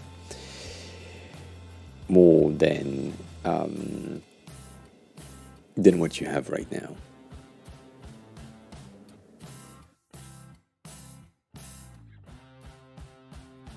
Yes, 100%. So, bitch. Sorry, I forgot. These are cool. These are shiny and fun. So, right? If you want something that is shiny and fun, this is cool. Um, these are simple. I I like the combo of that line, which basically is that line at the top, and then overtime, the stress over time. I think that's interesting. These are classic options, and are using the same bottom highlighty thing that we had in the first place. These are the same base, right? I like that. That's easy. It's simple. We have libs that exist that create these Batman graphs easily. But what I kind of want on your side is something specific. Not really. Kinda. I would say. Let me see. Can that work? Can I do that? I could. I should. I might. I may. That fucking music is annoying. Bitch.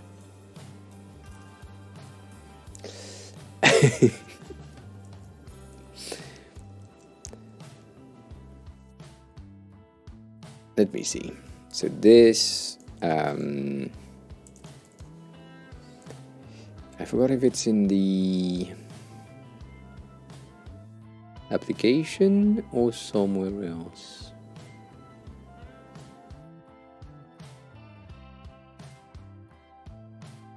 It could have been here. Let's just see if we have anything here. Yeah, we have nothing. So I guess it's one of these.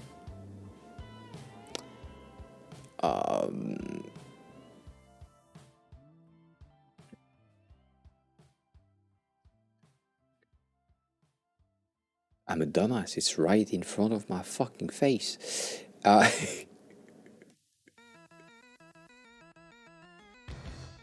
My bad. So, I would love something like this in a way. Not exactly love, but kinda.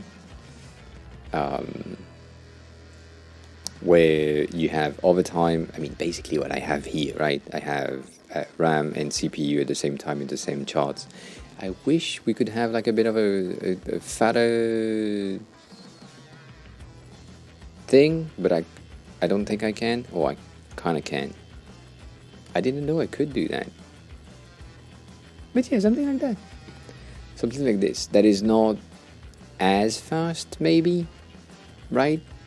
It's just giving me information. And so if you had like a chart over time so that you can see how things have been moving, and it's like a minute chart or whatever charts, we don't need more than that. That would make more sense to me. I don't know. What do you think? What are you thinking? I really think that's too much movement for people to understand. Even though, and I'm agreeing with you on something, even though it is, that is a weird selection.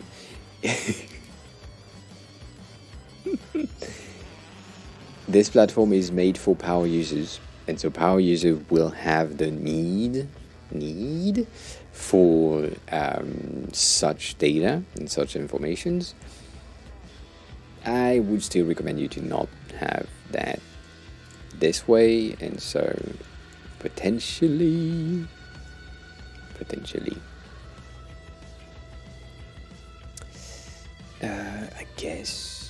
I guess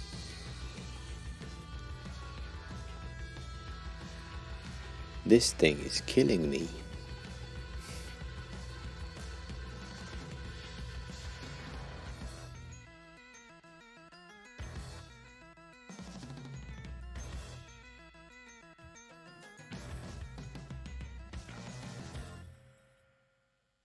I don't know if this is.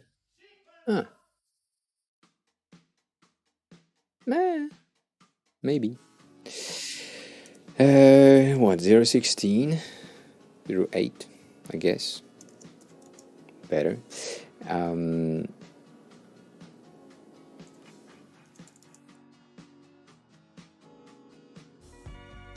hmm, what could we have? What could we have? List, I guess. List could be an option as an icon, right? And then here, if we had like a chart, a multi-line chart, I don't even know if we have like an icon for that. Oh, these are cool. If we had like these bar charts, but in horizontal, that would work. Anyways, this is a charts over time, right? Points over time. So this one is the current, this one isn't, and then we need to place that into a reverted option, which is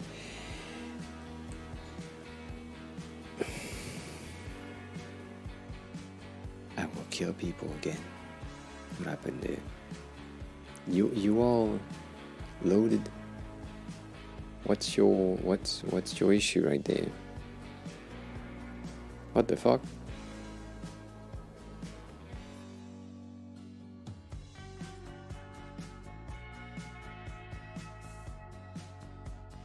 What do you mean? What the?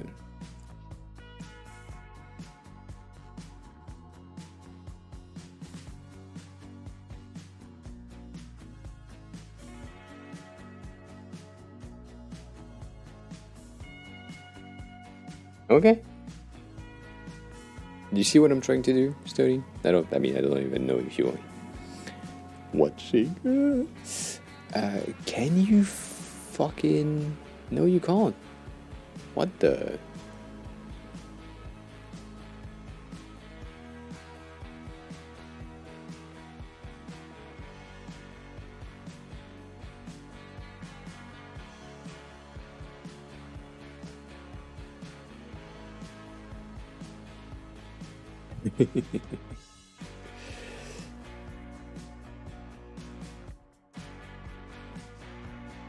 Something's not.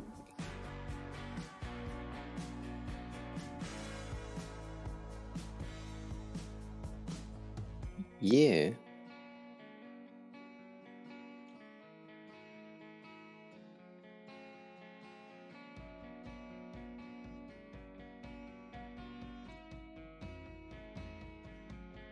That's there. Turns out we have lost the colors for some reasons.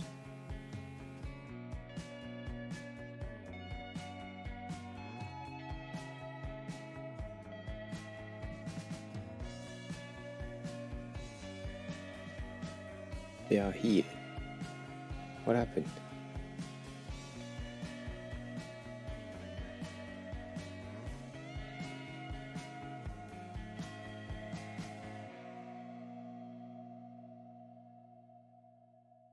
Okay.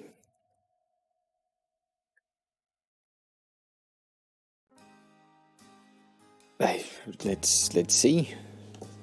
I don't know. That's a first. That's a first.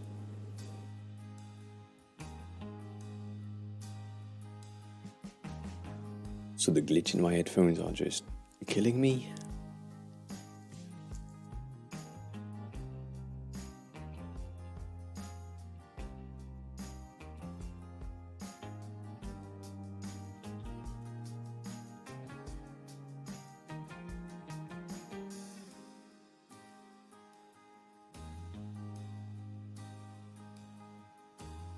Yeah, fine.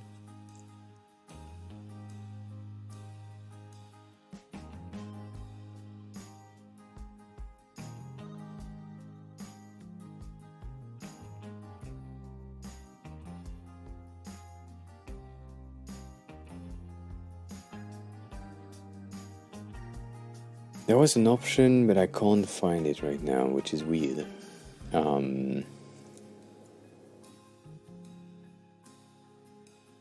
Do I have like a break on my thing? Not giving me what I need? That is weird. It's the so what's happening for anyone who doesn't know, the style that I've been linked that are here just don't pop in. And I don't know why. I kinda wanna know if this is the same thing or if it happens also here. Yeah, it does. Okay, so that's a Figma issue.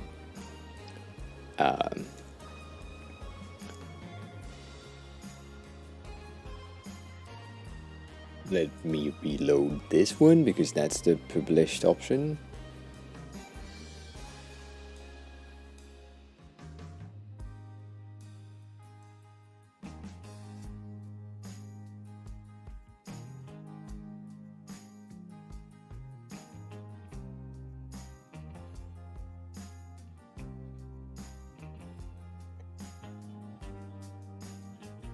And they have what the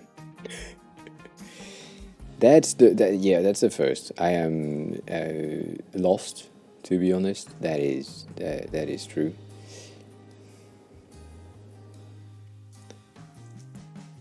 It's not something that we're used to, anyways. Let's. If I can't even change the styles, that is just weird. I don't know if we had like an update, Figma update, in the background. Let me quit it and see if that changes anything. Turns out it happened after I did that. That's true. Let's see. We never know. If maybe. Maybe like fuck, I'm hot.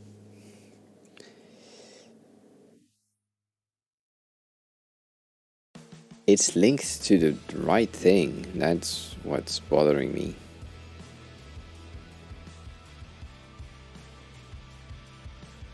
Please?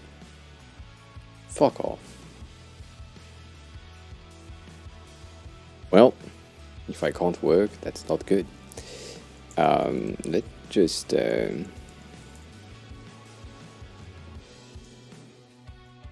check something.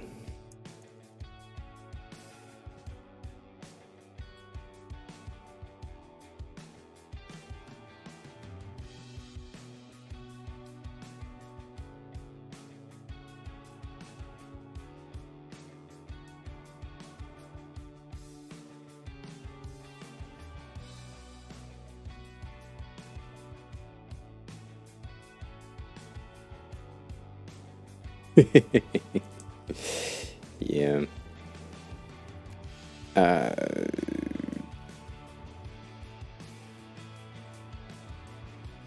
Let me.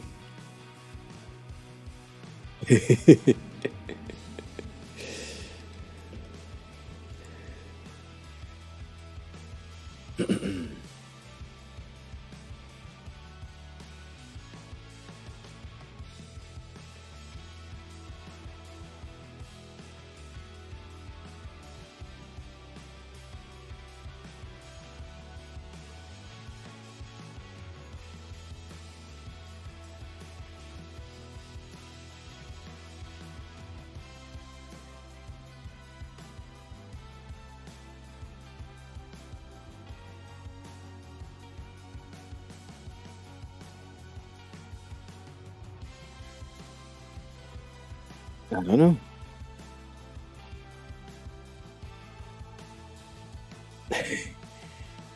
At least, Kane, if you found like a potential solution, that's good.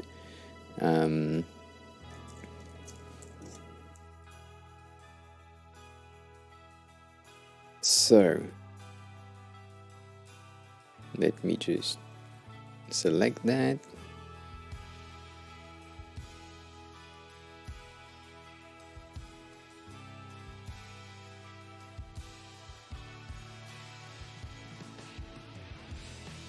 I need this.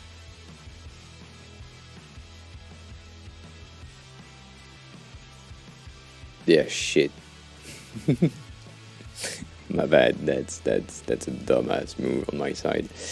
That would be better if I just do this. Um,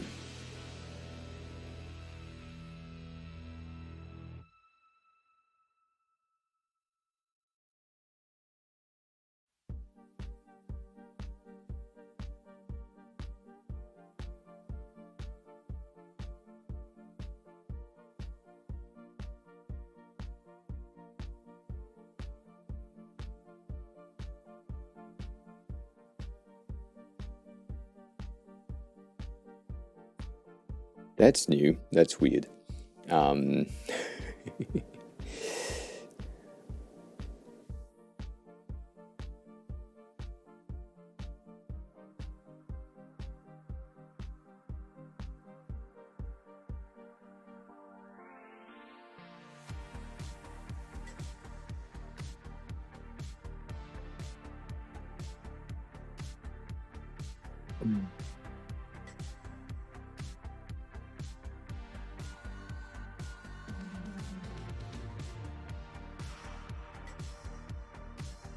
let's see.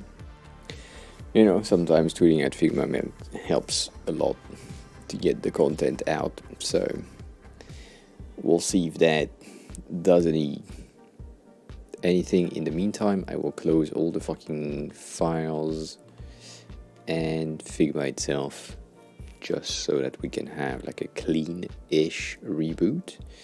And I will reboot the Mac because I can do that while I'm streaming. That's so nice. My bad. That is so weird. It's the first time that I have a linked library not showing up, styles that are used in the library. Bitch! I didn't know. Okay, my bad. I said nothing. Forget about it. My headphones disconnected from the Mac, but in my head it was never connected, so that's a weird situation to be in. I don't know. Anyways.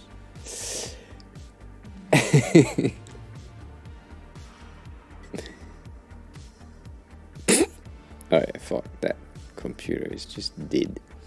Did.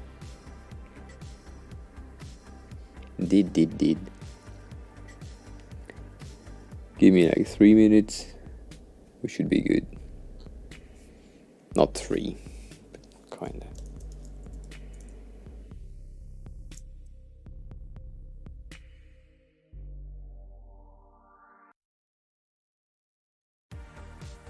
Why am I offline?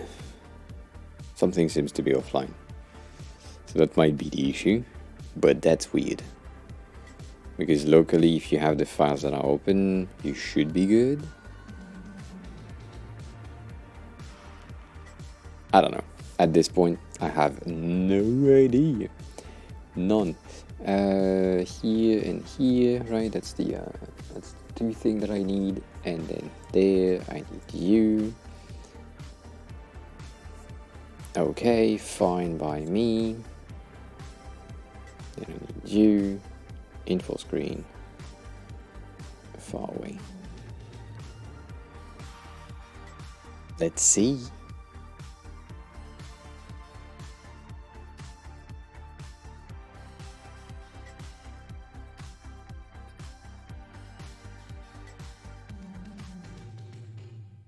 Damn.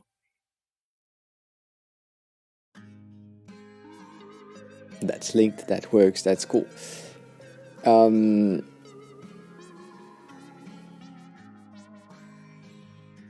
Yeah, something like this, Stony, maybe. Like an option, maybe with a title. Maybe with a title. But in dark mode. Because that... Let's you know what, let's pray Fuck.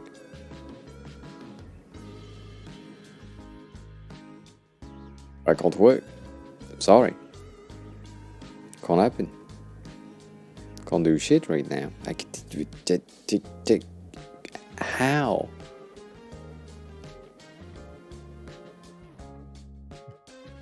I'm just blown away. The thing, I don't know how that just not work.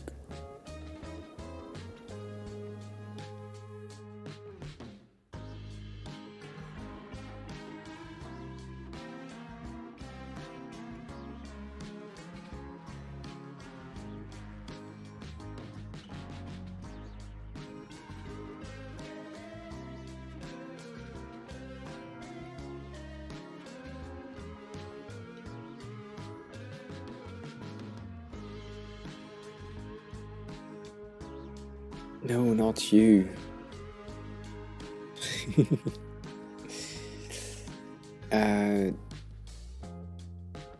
Yeah. I don't know if that helps. I don't think so at this point. I think it's a Figma issue. So Kane, maybe, I mean, you said maybe it was like from something else component, but maybe it's a Figma thing. They might be pushing like an update.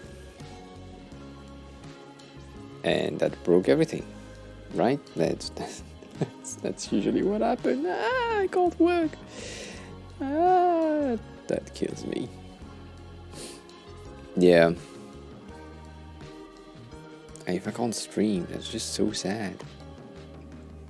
I can stream, but it's just not giving me anything.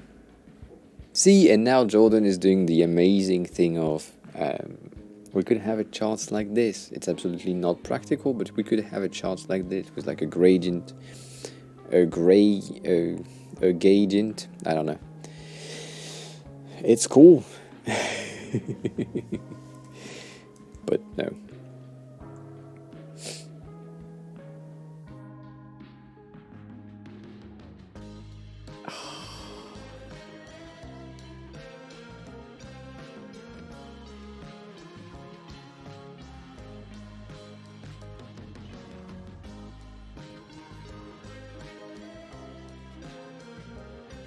I don't know. Do you have access to your things? A gradient, right? That makes sense to me. That's the word that makes sense to me. Or made sense to me. No, I mean, yeah. Do you have like an active file with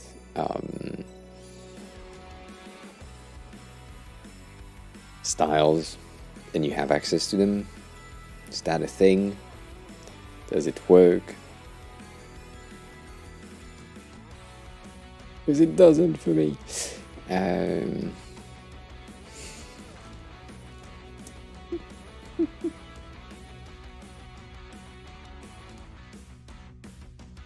said nothing. I can't. Yeah.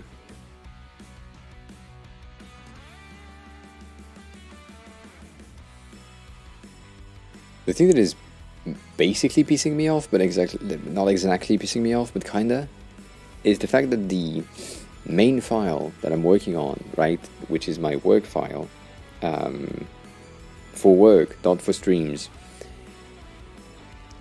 also have the same issues, which is just breaking everything. Like, I can't do that. I can't, like, not have access to my fucking colors. It's not an option. So I don't know what the fuck is happening. And I think... I mean, if I have style guides that is built in, let's see, right? If I do that, and I still don't have access to the style guide that is linked to that specific thing. So if I browse libraries, and then here I enable I enable foundation so that I have colors. It brings everything, but it doesn't bring styles. And here, I still don't have styles, so it's not a file issue. That's good to know. That's the first thing. Secondly, if I were to open like a file here on the desktop version rather than on the app, maybe it's the app that has an issue. If I go here and I open that, same issue. Cool. Good to know. It's not right. We have both available. They have a number of style that is displayed right here, so that makes sense. Let's load the other ones.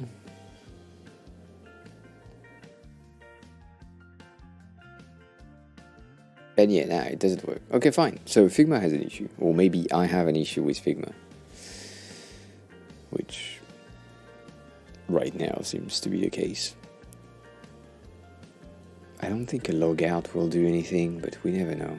No, theme is here now. I don't think...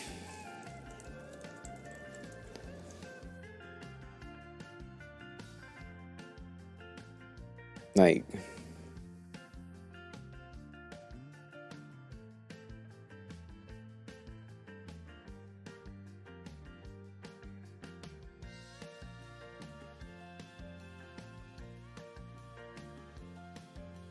yeah, but they say the incident has been resolved. So... that's so weird. Can't show you when I check in this, but...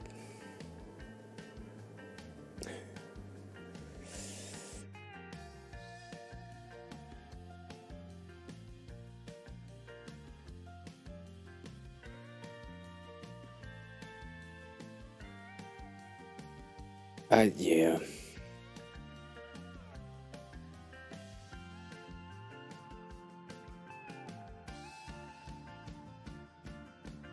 I didn't break everything, anything.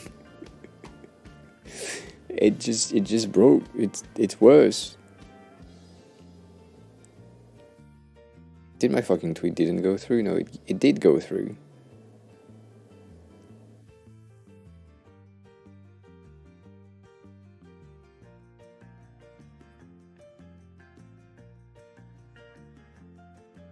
Yeah. I mean, also it's late for... I don't want to ping Roji or Louis right now. It's kind of sad. The issue is also in the browser. Yes. That's why it's weird, because the app, sometimes it's just the app, and the app needs like a reboot or an update, but it didn't seem to be the case on that run. So I am... yeah, I don't know. Oh, as in you have an issue as well, okay? You saw something? Ah.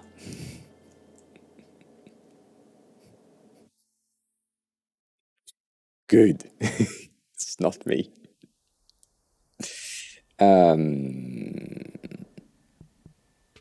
I was about to say, do I check the mobile app? Because sometimes, right?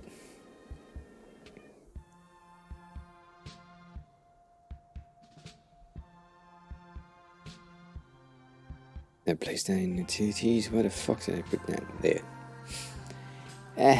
I don't know. That's bitch ass thing.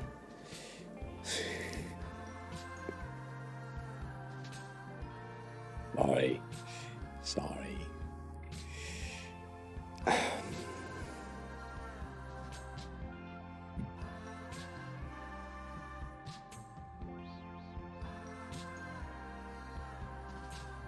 Let's see. I mean, if it works on mobile, that's a neat thing.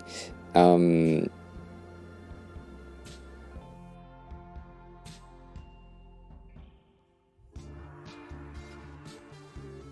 I forgot if we could edit stuff there. I don't think we can. We used to on iPad, but not on here. Well, Kane, it's time for you to also ping the Figma account on Twitter saying the same shit. The thing that is weird is they are displayed. That's the main thing that is just weird to me. Like, they are displayed as options, and then I kind of want to check out.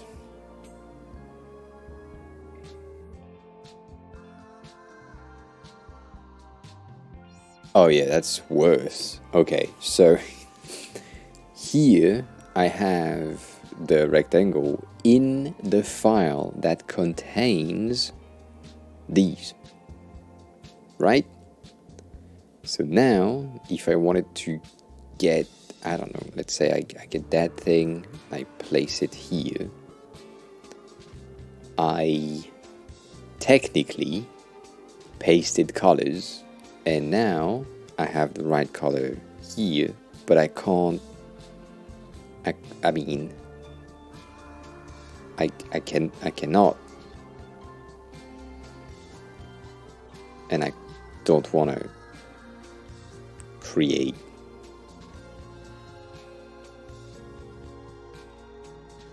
Oh, that's new. They pushed an update. Okay, that's new. Oh, okay. So the thing that I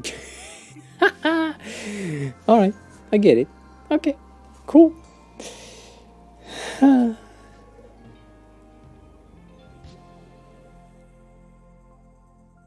So they pushed an update that got rid of everything style related. Yeah, guys. Yes.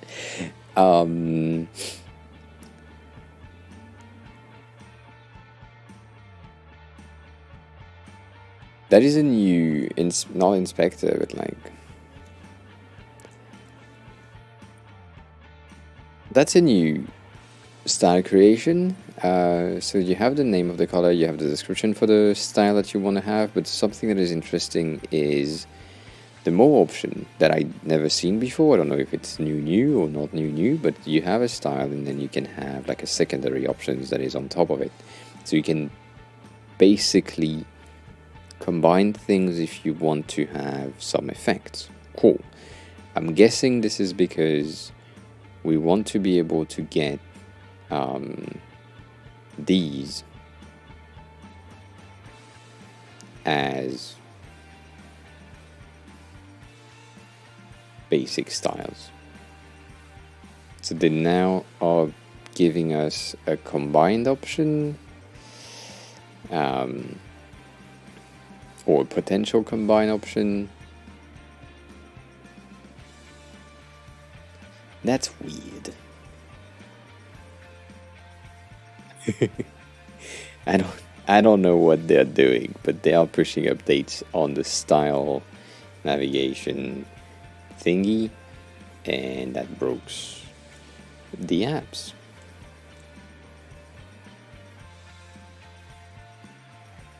That's interesting. What if I shouldn't have done this one? My dumbass, my bad. 1 second, let's delete this one. Let's open the other title that I have right here. What if I create a new style from here? Yeah. So if I create a new style and I say this is gray, okay, and then it's created, and then I create a secondary thing that I link from the field, and then I do that red, and I create a new one. I call that red. And I say, okay, so this is style, but then if I click on that to switch to gray, I can't. Okay. So their update, which is a silent update, broke styles. Interesting. Interesting. Figma, do you have access to styles? I don't know if you've been watching, lurking the issue with styles in Figma right now. Do you have the same thing? Because if you have the same thing, that would be amazing. But I mean, do you have access to styles in Figma? That's the question.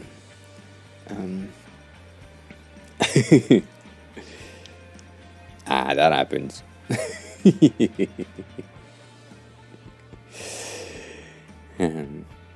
So if you create like a thing and then you want to apply a color style, they don't show up even though the library is linked. So that's the first thing. And then secondly, we now have like a new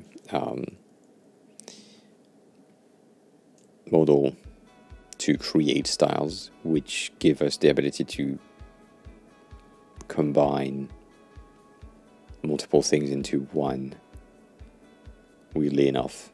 I don't know exactly how that works, but I'm thinking that it can also potentially be applied to this for some reason, right? Show more options, and then you can stack like you did before, right? I mean, you could do that already, but then now place this into the yeah, it seems like a potential option. Not for me though, but yeah. And then if a style is linked already and I have access to it and I click on it, it just doesn't pop in. So I'm guessing it's underneath, but just not showing up. So that's extremely weird. Extremely weird. And as I said, I don't want to ping Louis or Roger right now. But yeah, something's not working. It's fine though. It's fine. It's okay. It's okay. I am a paying customer, yeah. No. And if I ping them on Twitter, and that's not. I mean, not that it's not cool, but it's not cool.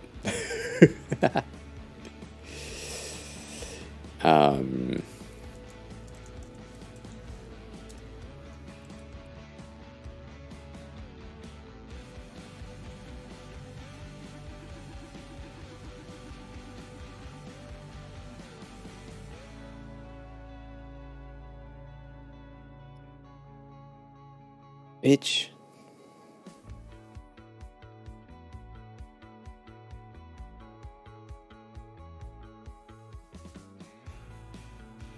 Where is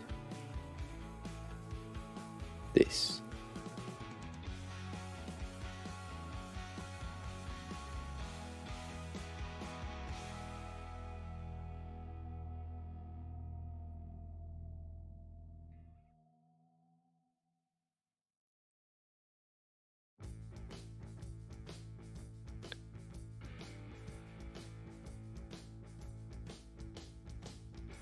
Let's see.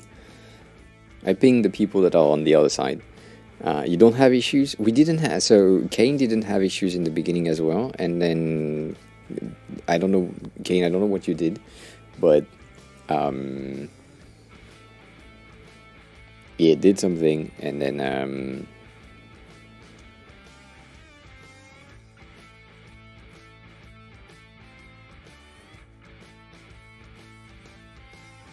then no more styles.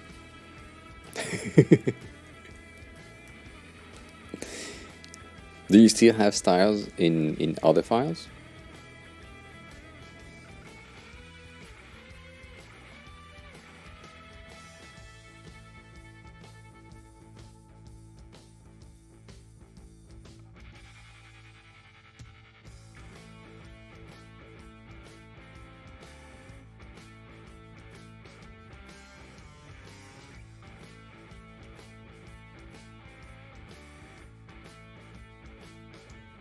Yeah, someone else, and it's like, yeah, please, Figma today share. I need content. I can't do shit right now. So yeah, please share.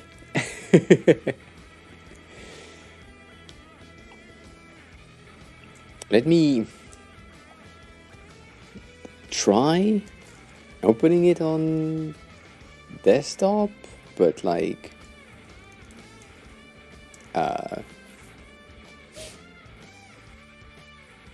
desktop Windows, just in case. I don't know.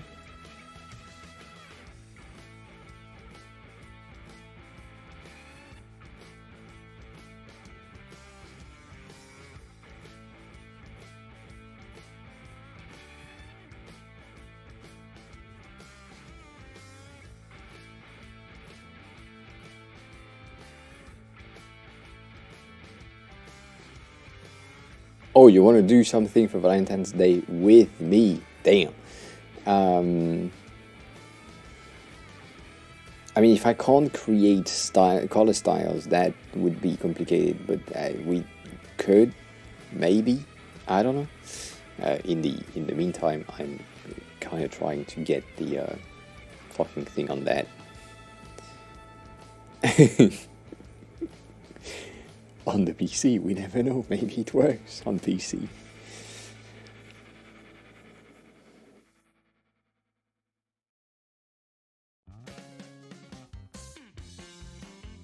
So yay! It's not working. Fine. That's not a computer related thing. And it lags compared to the Mac. Damn. Well, that's also because I'm streaming at the same time. Yes, that's true. That's true. That's true. That's true. Forget about it. Forget about it. It turns out I'm not the only one. Some other people have answered. It happens to me too. If you wanna, if you wanna retweet that.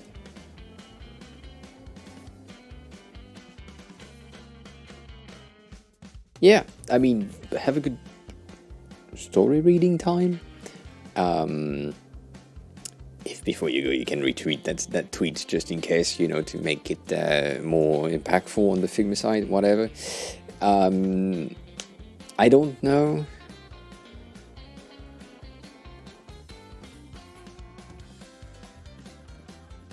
You know what? I think I know. I can't because of the amount of shit that I have to do until Valentine's Day. And after. And during. So I don't think I would have the time to help you on the creation. Sadly. I don't even know if you're still here or reading the story to your nephew. So sorry. But yeah.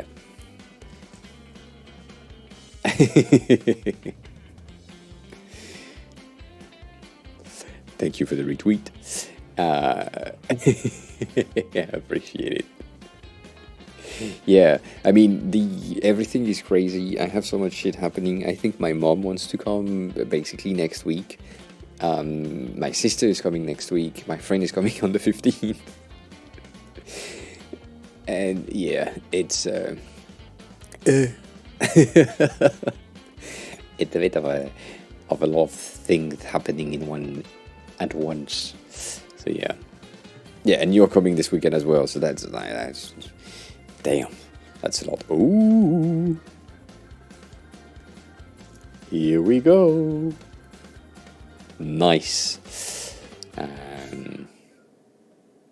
I appreciate that. Sorry. Uh,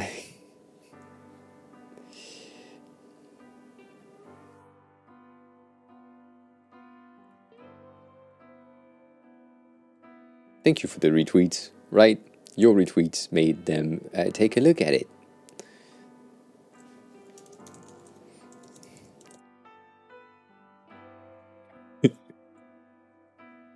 I won't no more.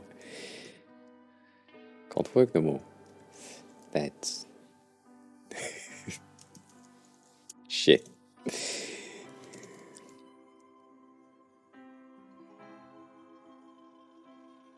I mean, you have this power. Shut the fuck up.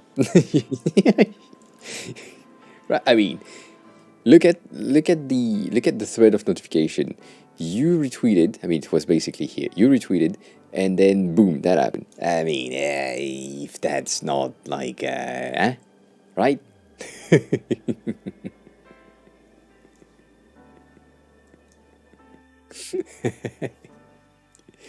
At least you have the power to make people look at stuff. So I appreciate that. Yeah, cool. Kane, thanks a lot for the retweet as well. Um, it's fun because like I basically tweeted at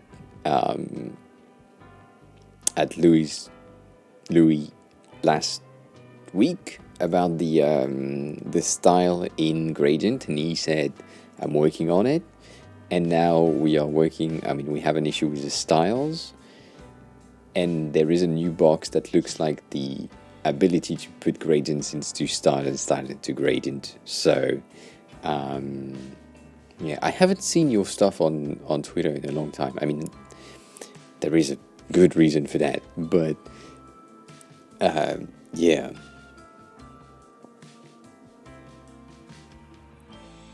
The reason being I have too much pairs of ass in my timeline to see anything. That's the truth. That's the truth. No, I mean...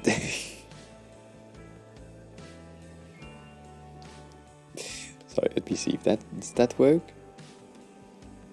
Yeah, that still works. Okay, so...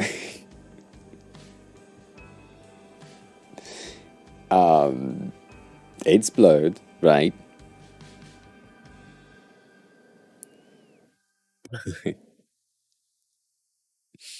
This is ass. I mean, this is tits, not ass, but right? This is same thing. This is anime ass. This is the same thing.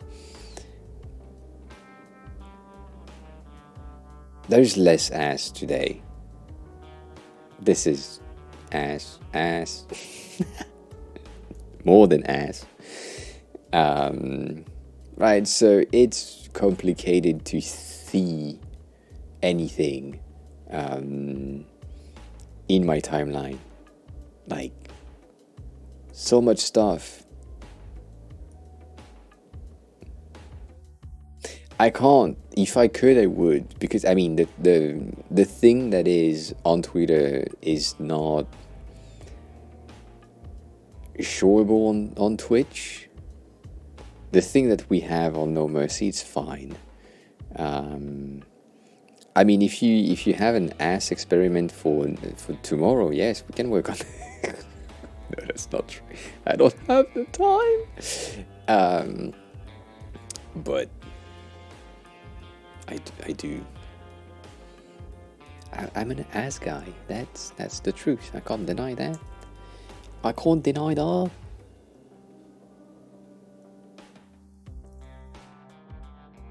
An ass loading screen. I mean, you had a tits loading screen, right? At some point, if I remember correctly.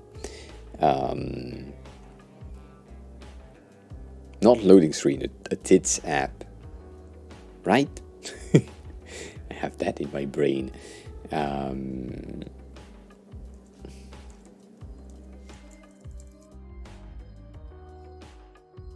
Right? You did that at some point. I don't know if you still have it. Yes, you do. It's right there. Right? You have a boob loading.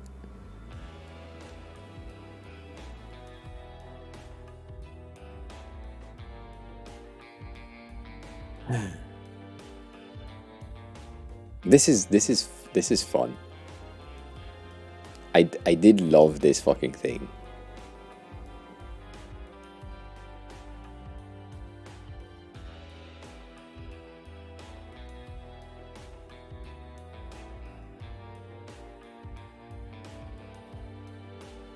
Not, not a tits person, but that's great. In terms of app design, this is so good.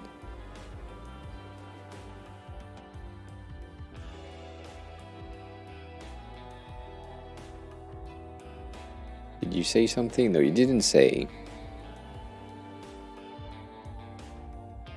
Yeah. I remember that. Love this thing. Anywho. Yeah, this one is fun. This one is really cool. As always, a bit of grain.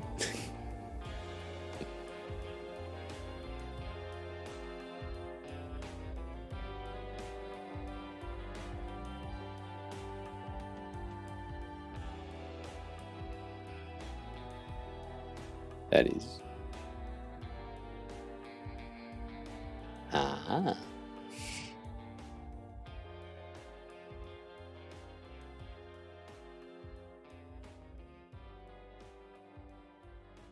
You have card plus location because of the highlight in the background. That is cool. That is cool. We did like a similar thing yesterday with the highlight potential. Can I do that? No, I can't. That's interesting. Oh. So it's not a on grab on the card. It's not easier even. But if I... Huh. So you have an ungrab on all the section. Cool. Interesting. I didn't check that the first time. But it works. And it's neat. I do really like the spirited way that you did as well, because it's a very static thing, and then the hamster on the side, really cute. So yeah, but it's cool and it works and it has animations, and I still don't have style on Figma. Sorry, it's not good. It's not good. It wasn't really lagging on my side. But can't. Fuck, I stretched my TD. Please read the story. I might be out when you come back. Knowing that Figma is down. Ish. But yeah, have a great story, and maybe see you next time. I mean, not maybe, see you next time. Or right after if you come back faster.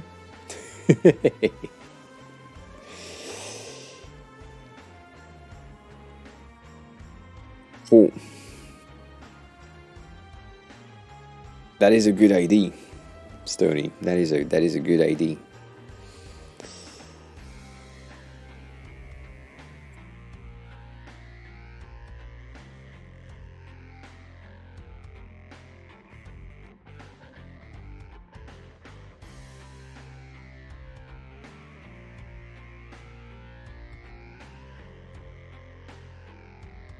This page or this page? This one, I guess, the logs page.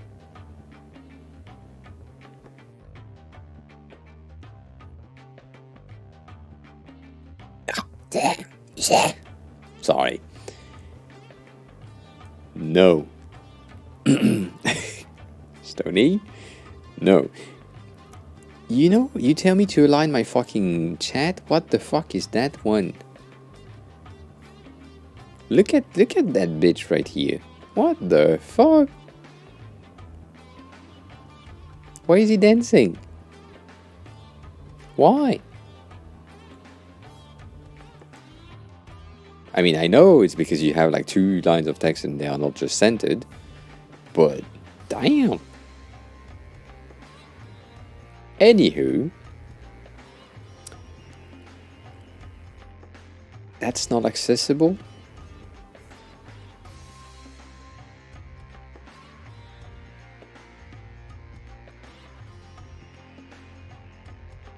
But that's still MUI, if I'm not mistaken. Holy shit! I have a TD that is hurt right now. Damn it! It just moved. Okay. Let me then be more kind to you. Alright? I'm seeing things and I don't know if that's true. I don't think it is. Okay, good.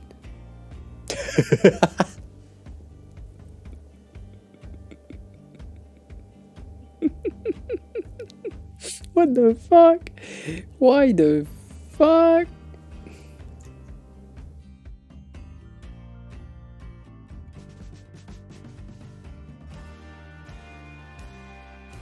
What the?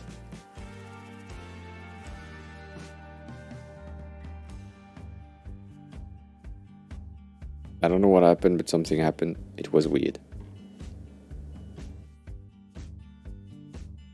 Anyways, let's take a look at how's the... Oh my god. T is hurting so bad. Shit! That's not supposed to happen. Sorry. I will cry. So your ascending, descending thing, not exactly good. I get it, but not exactly good.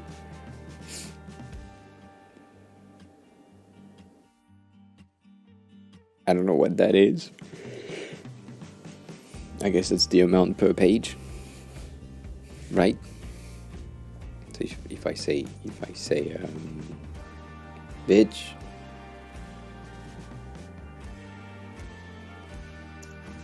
yeah.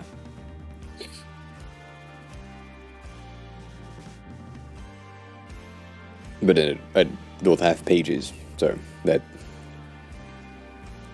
because you just started, it's fine. Okay, that's weird.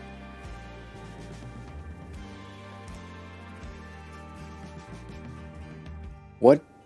Before I say anything, what do you want me to say? Or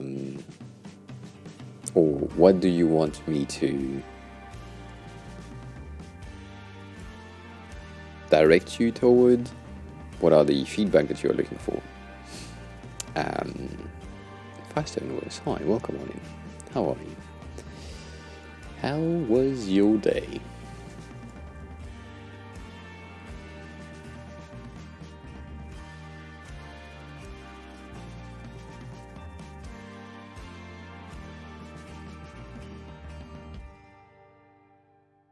Had a good day? Good. That is good. Let me just potentially... yeah, no, if I do that...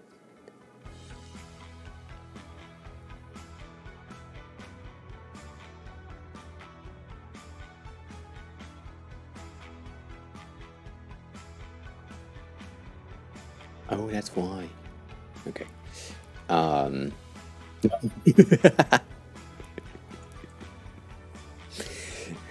1 second, Stony. I have something for you.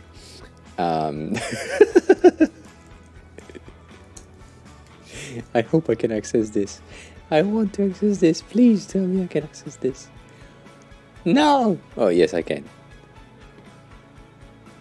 No, I can't. Fuck! 1 second. I need to find something. I need to find something.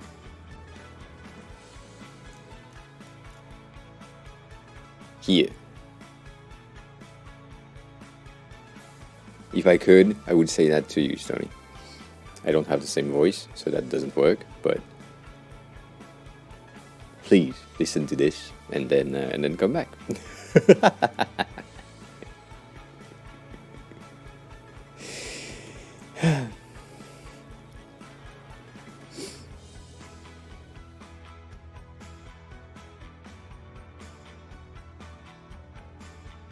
I think.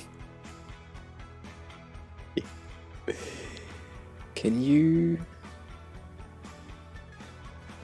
um,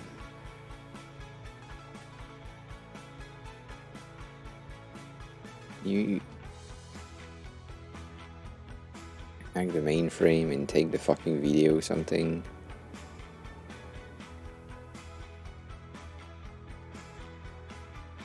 Is that the video? That's the image.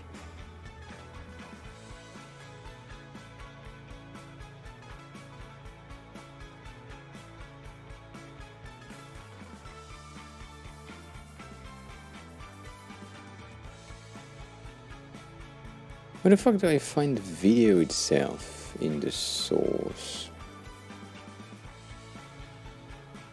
There?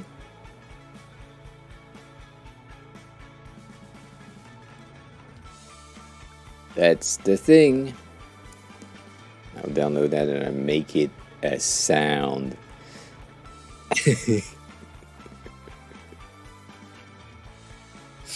I will make it a sound redeem 100%. Sorry. Anywho.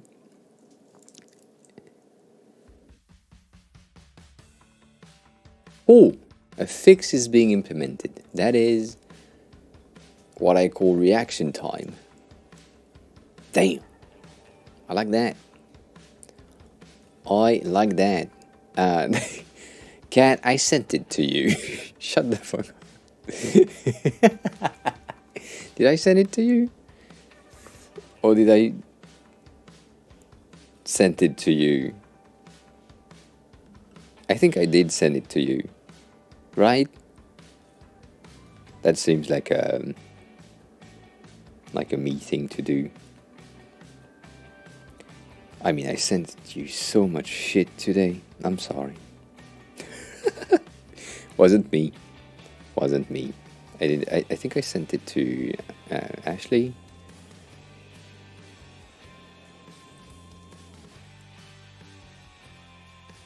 And she sent me something very cool. Yeah, I sent it to Ashley. I sent it to Fra. That makes sense. If I get rid of that page, I go back there. Okay, cool. Yeah. A fix have been or is being implemented. I still don't have anything. Let's refresh that thing.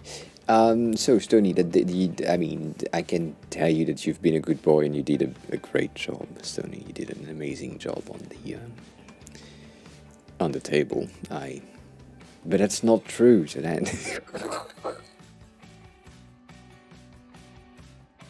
my bad. No, it's good. I mean, the table itself underneath is good. The top, not so good. What I don't like, I'm not the biggest fan of alternative row colors. It always has been a bit of an issue for me. I know it's better for not accessibility but readability of content. So if you really want that, we can keep it. But I don't like it, but we can keep it. And when it comes to... Oh yeah, fuck, damn it.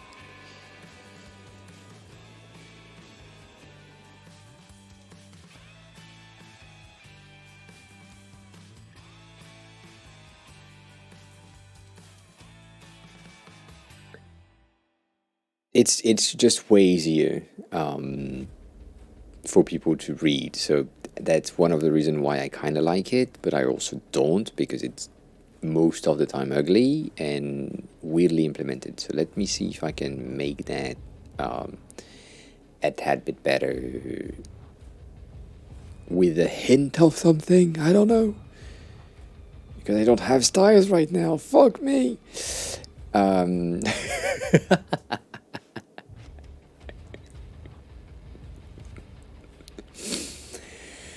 Oh, bitch.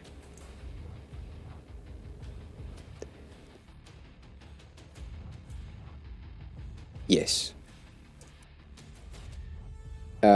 A pure white at 4% will probably do the trick. If it was just me, I would be at less than this. It is just me, but 2% is not enough for most people. 4% is good, but if you don't like that, 2% is better of pure white on the color to avoid that much value. And then if you do that, you can get rid of the border top and bottom because you have the rows. So if you are at 4% and you get rid, so if you are at 4%, right, you can get rid of the borders because they're no use.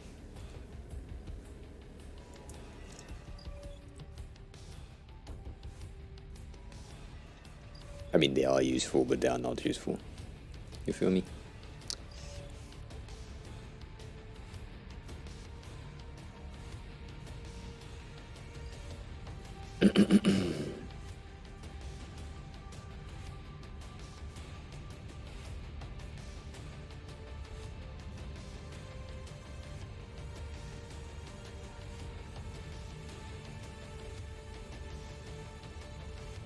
Oh, sorry, my bad.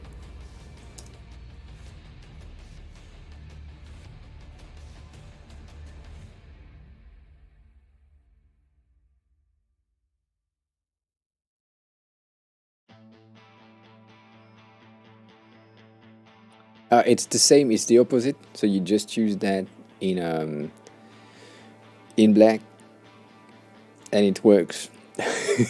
That's one of the benefits of transparency, specifically if you have like a reverted option for the light mode. It lines just easier.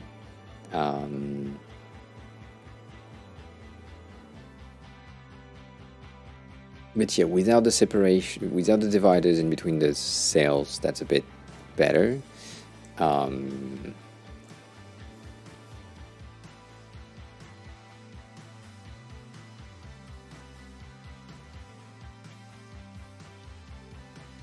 No, I know, but still, it is kind of easy. Oh, that was cool. Sorry, I saw something that was cool. Yes, that makes sense. Bitch right here is saying that I forgot something. Yes, it is. I could have kept these ones. That's true. You did that on your side, so I might do the same.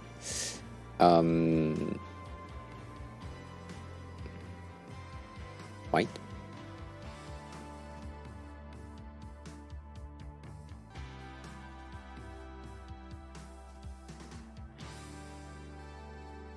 Shit.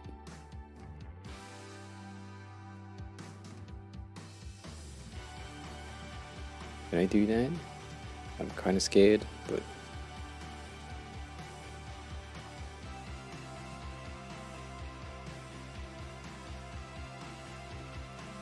you can't see this one, so I don't give a shit. We good. We all good. So you could have this, and then maybe. Oh, maybe not.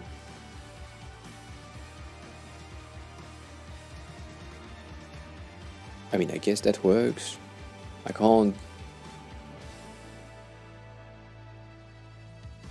On the table itself, I think that works. I would still have like a fatter font because you are like at 12 and 14 would be better, but whatever. I think on this one I can't even have text styles. Okay. 1 second then.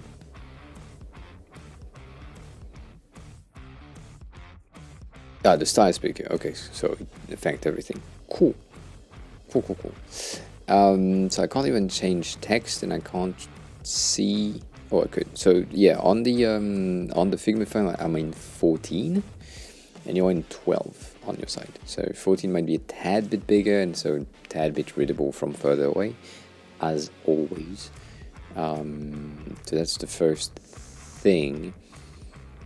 The second thing that I would have is,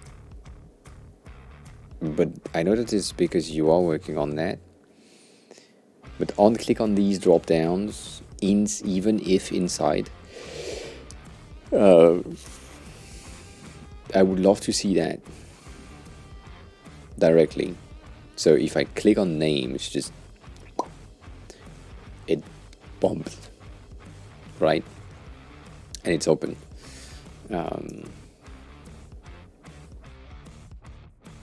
Oh yeah. Okay, so you need to build a new one, but you already have created the drop down anyway, so you can reuse the same component, right? I guess.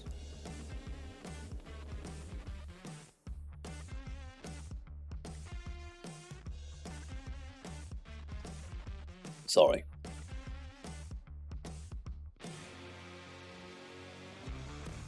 At 640, that's a lot. To complete multi-select, isn't that built already? You know what? Maybe you can teach me something right here. If you have the design that is made for an input field that can be transformed into a select, isn't it just changing the behavior but keeping the same design? Or do you need to redo the entire thing every time? Like, can't you have like a style sheet for the input select thing, which means background, outline, states, drop down icon, whatever, in the front of the bag, and then depending on what behavior variable you give it, it's like select multi, autocomplete true, whatever, I don't know. I'm saying shit right now. And it gives you the same thing. Is that not how you should make the thing? Probably not. But or do you create one and then you duplicate and you modify the behavior, and then you duplicate and you modify the behavior?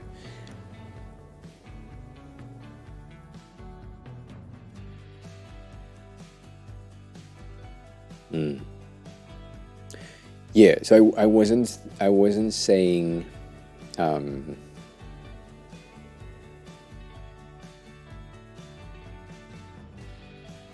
maybe it's just because I don't fucking know. Yes, that's true. I was more saying, can you create a style sheet that is taking all the cases? I mean,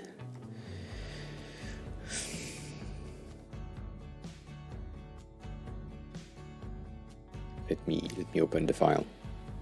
I mean, I know you can, but I'm about to potentially say something. You shan't, yes. But for inputs, right?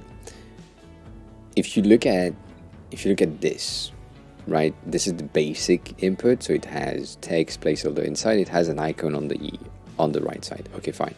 If you go on this one, it has an icon on the left and an icon on the right. So you have like a complication, and this one is a true-false placement, and same here. And then there you have a sub drop down in the front, and here you have the same sub drop down at the back. Here you have like a pre-selected block of text that can be changed by you, but not exactly. Here you have an icon that is an icon, but it's like the card.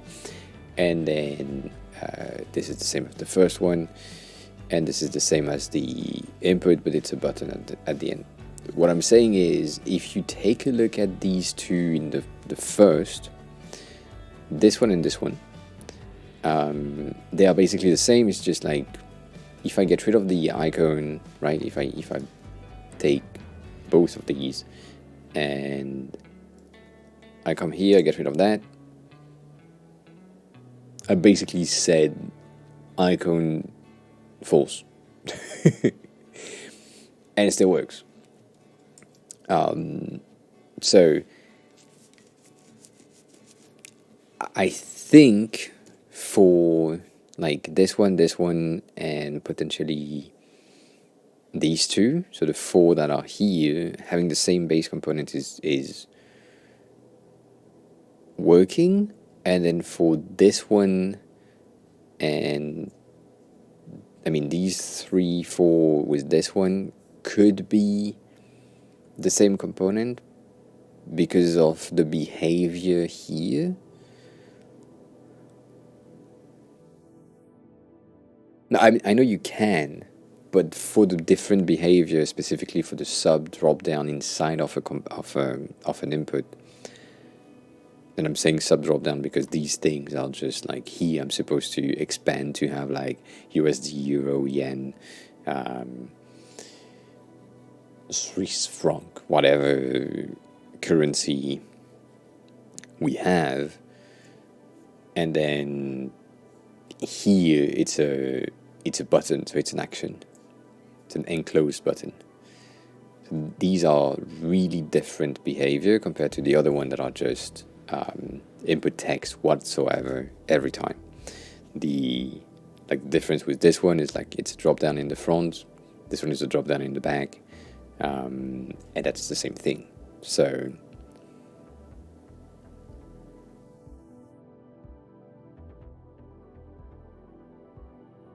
okay.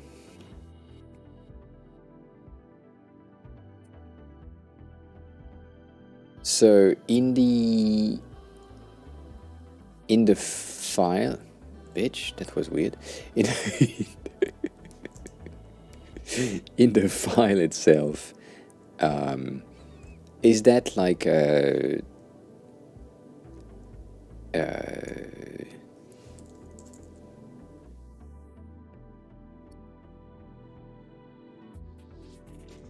you do input field here, and then you do a secondary one that is like, yeah, a dot drop end. Is that the thing, and then you just combine that as an option, input field and drop end?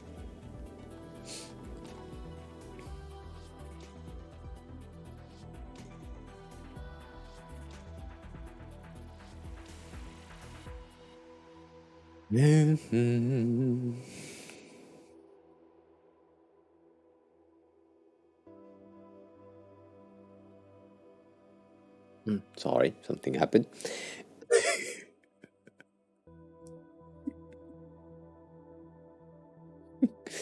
Holy fuck. Oh, I had like a shiver kind of thing, and my skin contracted, and my TT hurts. Yes. Also, Beige, why are you still awake? The fuck?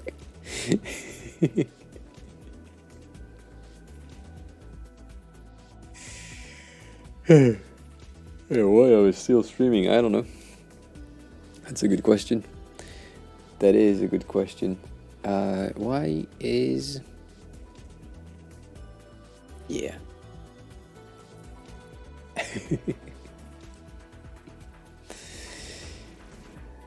I don't get it. I can't read that. I think I need to read things to understand it, and that's not... That brain said no. I'm sorry.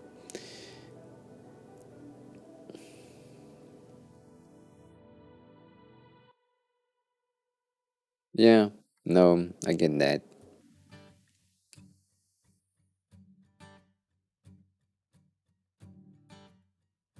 Huh, fun. Um, so they basically already have some of these drop downs, right?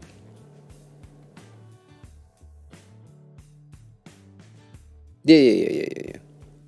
That makes sense to me. I mean, kind of.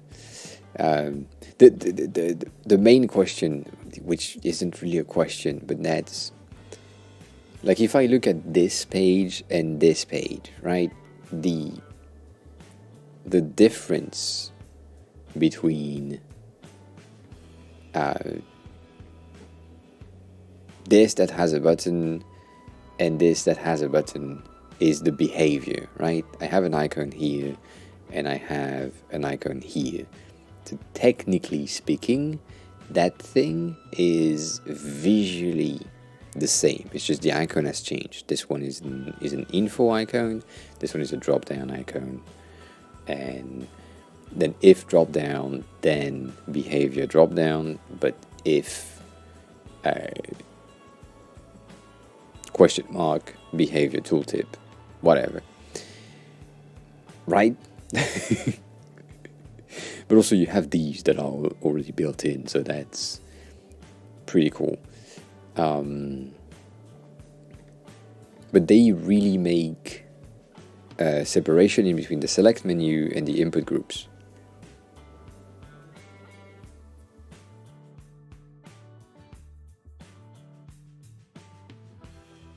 So yeah, okay. So the main issue is because there is a need for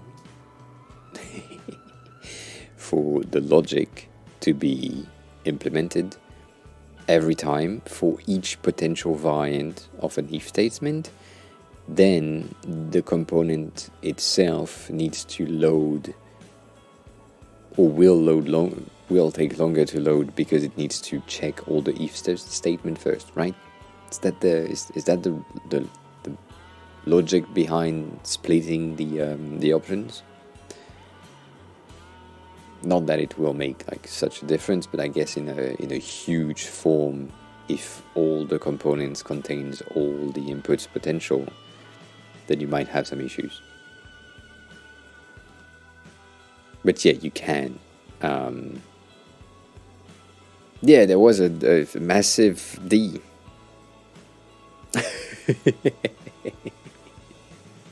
Maximilian, hi, welcome on in. I mean, we have a massive news right now where Figma is absolutely down in terms of styles. We don't have access to styles. Styles for fonts are not accessible. Styles for colors are not accessible. But that's not the news that we were implying in in the titles. Yeah, nah, it's we talked about AI and design in the beginning of the stream, and new tools that came out. The diagram magicians and or genius, sorry, that are freaking amazing, and the loading of that page is great. So if you want to check it out, that's the thing. These fucking animations are just great, and that's just the loading of the stream, the stuff.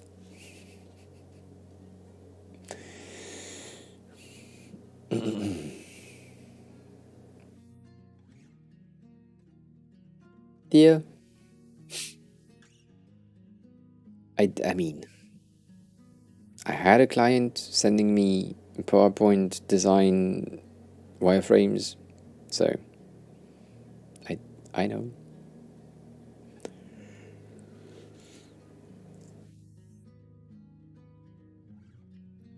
Yeah, so Sony, it makes sense that the thing that I was talking about specifically on that questioning is for the main base layout, because they all have the exact same thing.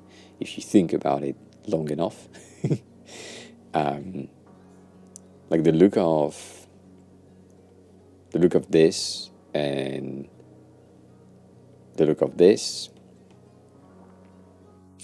Like other than that divider in the front, they are 99% identical, right? So,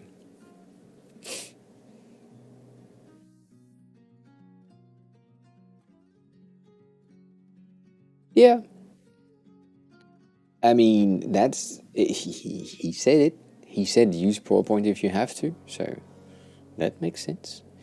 But technically, with what we are talking about, so here with Genius, they don't need anything, and with the other one that I shared earlier, which if you want to check it out as well, please do. Still a wait list, but basically you type what the fuck you want, and then the AI is creating it for you based on the dribble, I guess. So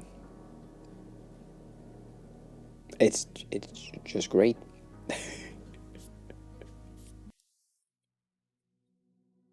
It's just great.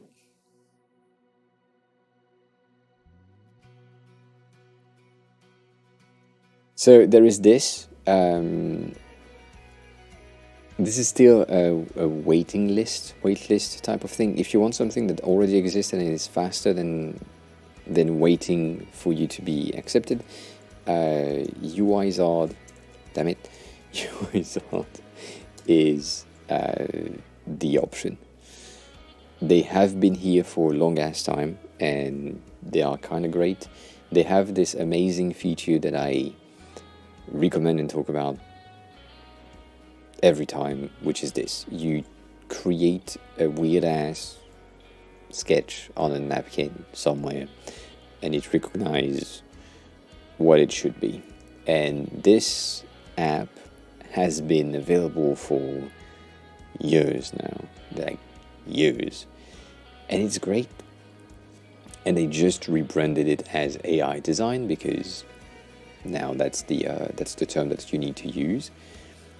But this has been great, and then this is also amazing. Once you have done these things, and you're like, oh, but it needs to look like this thing, which is Spotify or whatever, and then it will just style for you. You can create that with your own design system, which is great. Style guide. So I really, really recommend this. And you can, if you need like a really quick thing, just just use a secondary email. It works. It's free, and yeah,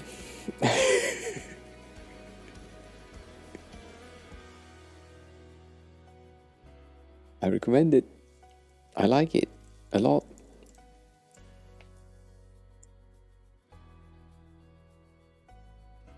Yeah, I mean, even a plus one or plus two, right?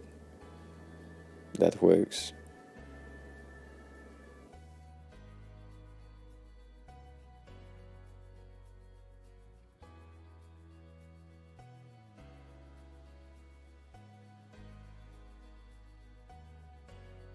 You're telling me that I did that?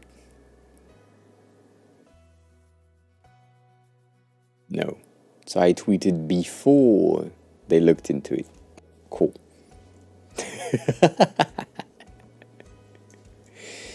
I am the one that brought the attention, and then Figma Atelier is the one that was picked up on. I get it. I get it. But yeah, nah, Galileo is the newest one that just came out, and Genius is the latest one that came out today or was announced today. So that is cool. I really recommend anyone to check out anything Diagram is doing, but specifically these last two things are great. Now modified it to not show an input field when multiple is enabled. What?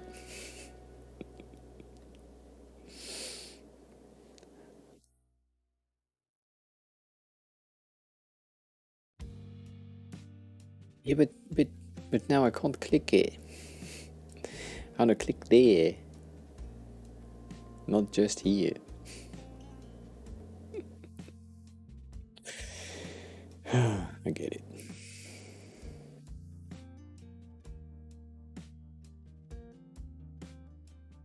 At least it works. Yes, yes, yes, yes. Sorry, I know. My bad. My bad. Yeah, I am getting tired as well. I agree. I agree.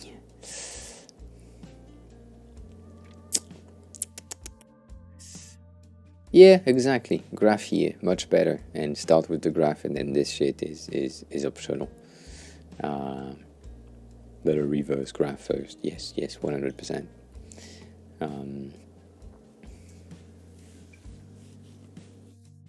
If I had access to style, I will. I would restyle the things, but I don't. So another time. Another time. Oh my god. Holy shit.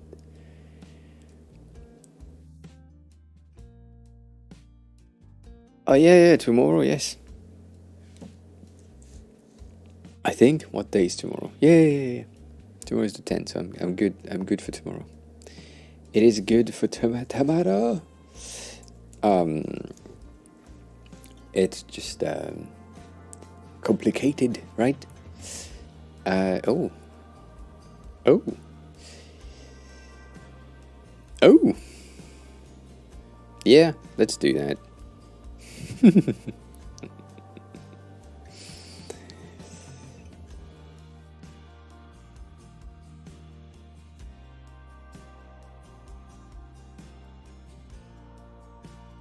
Yeah, I agree with your statement. I can't deny that.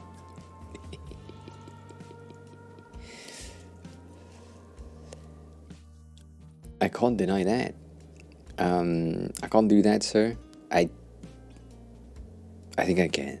I think I can. So I pressed the button. I did. I pressed the button. We are raiding Mel. It's been a while. She's doing some clay creation. So that's fun. I think she will end soon as like me because she's like 1 hour prior, but that's a thing. Beige, have a good day. I will have a good night, I guess.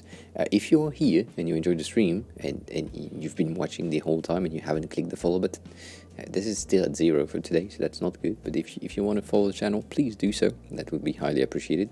If you want to sub. But I don't. I mean, I do need the money, but I don't need the money. But whatever. Yeah, and then if you are a sub, you have a raid message for subs. If you don't have a subs, there's a raid message for non-subs. It's fine, and yeah, all that socials, Discord, join the things if you want to. If you don't want to, that's fine. I should be back tomorrow if everything is going good, and yeah. Tomorrow is a Friday. I don't know what time.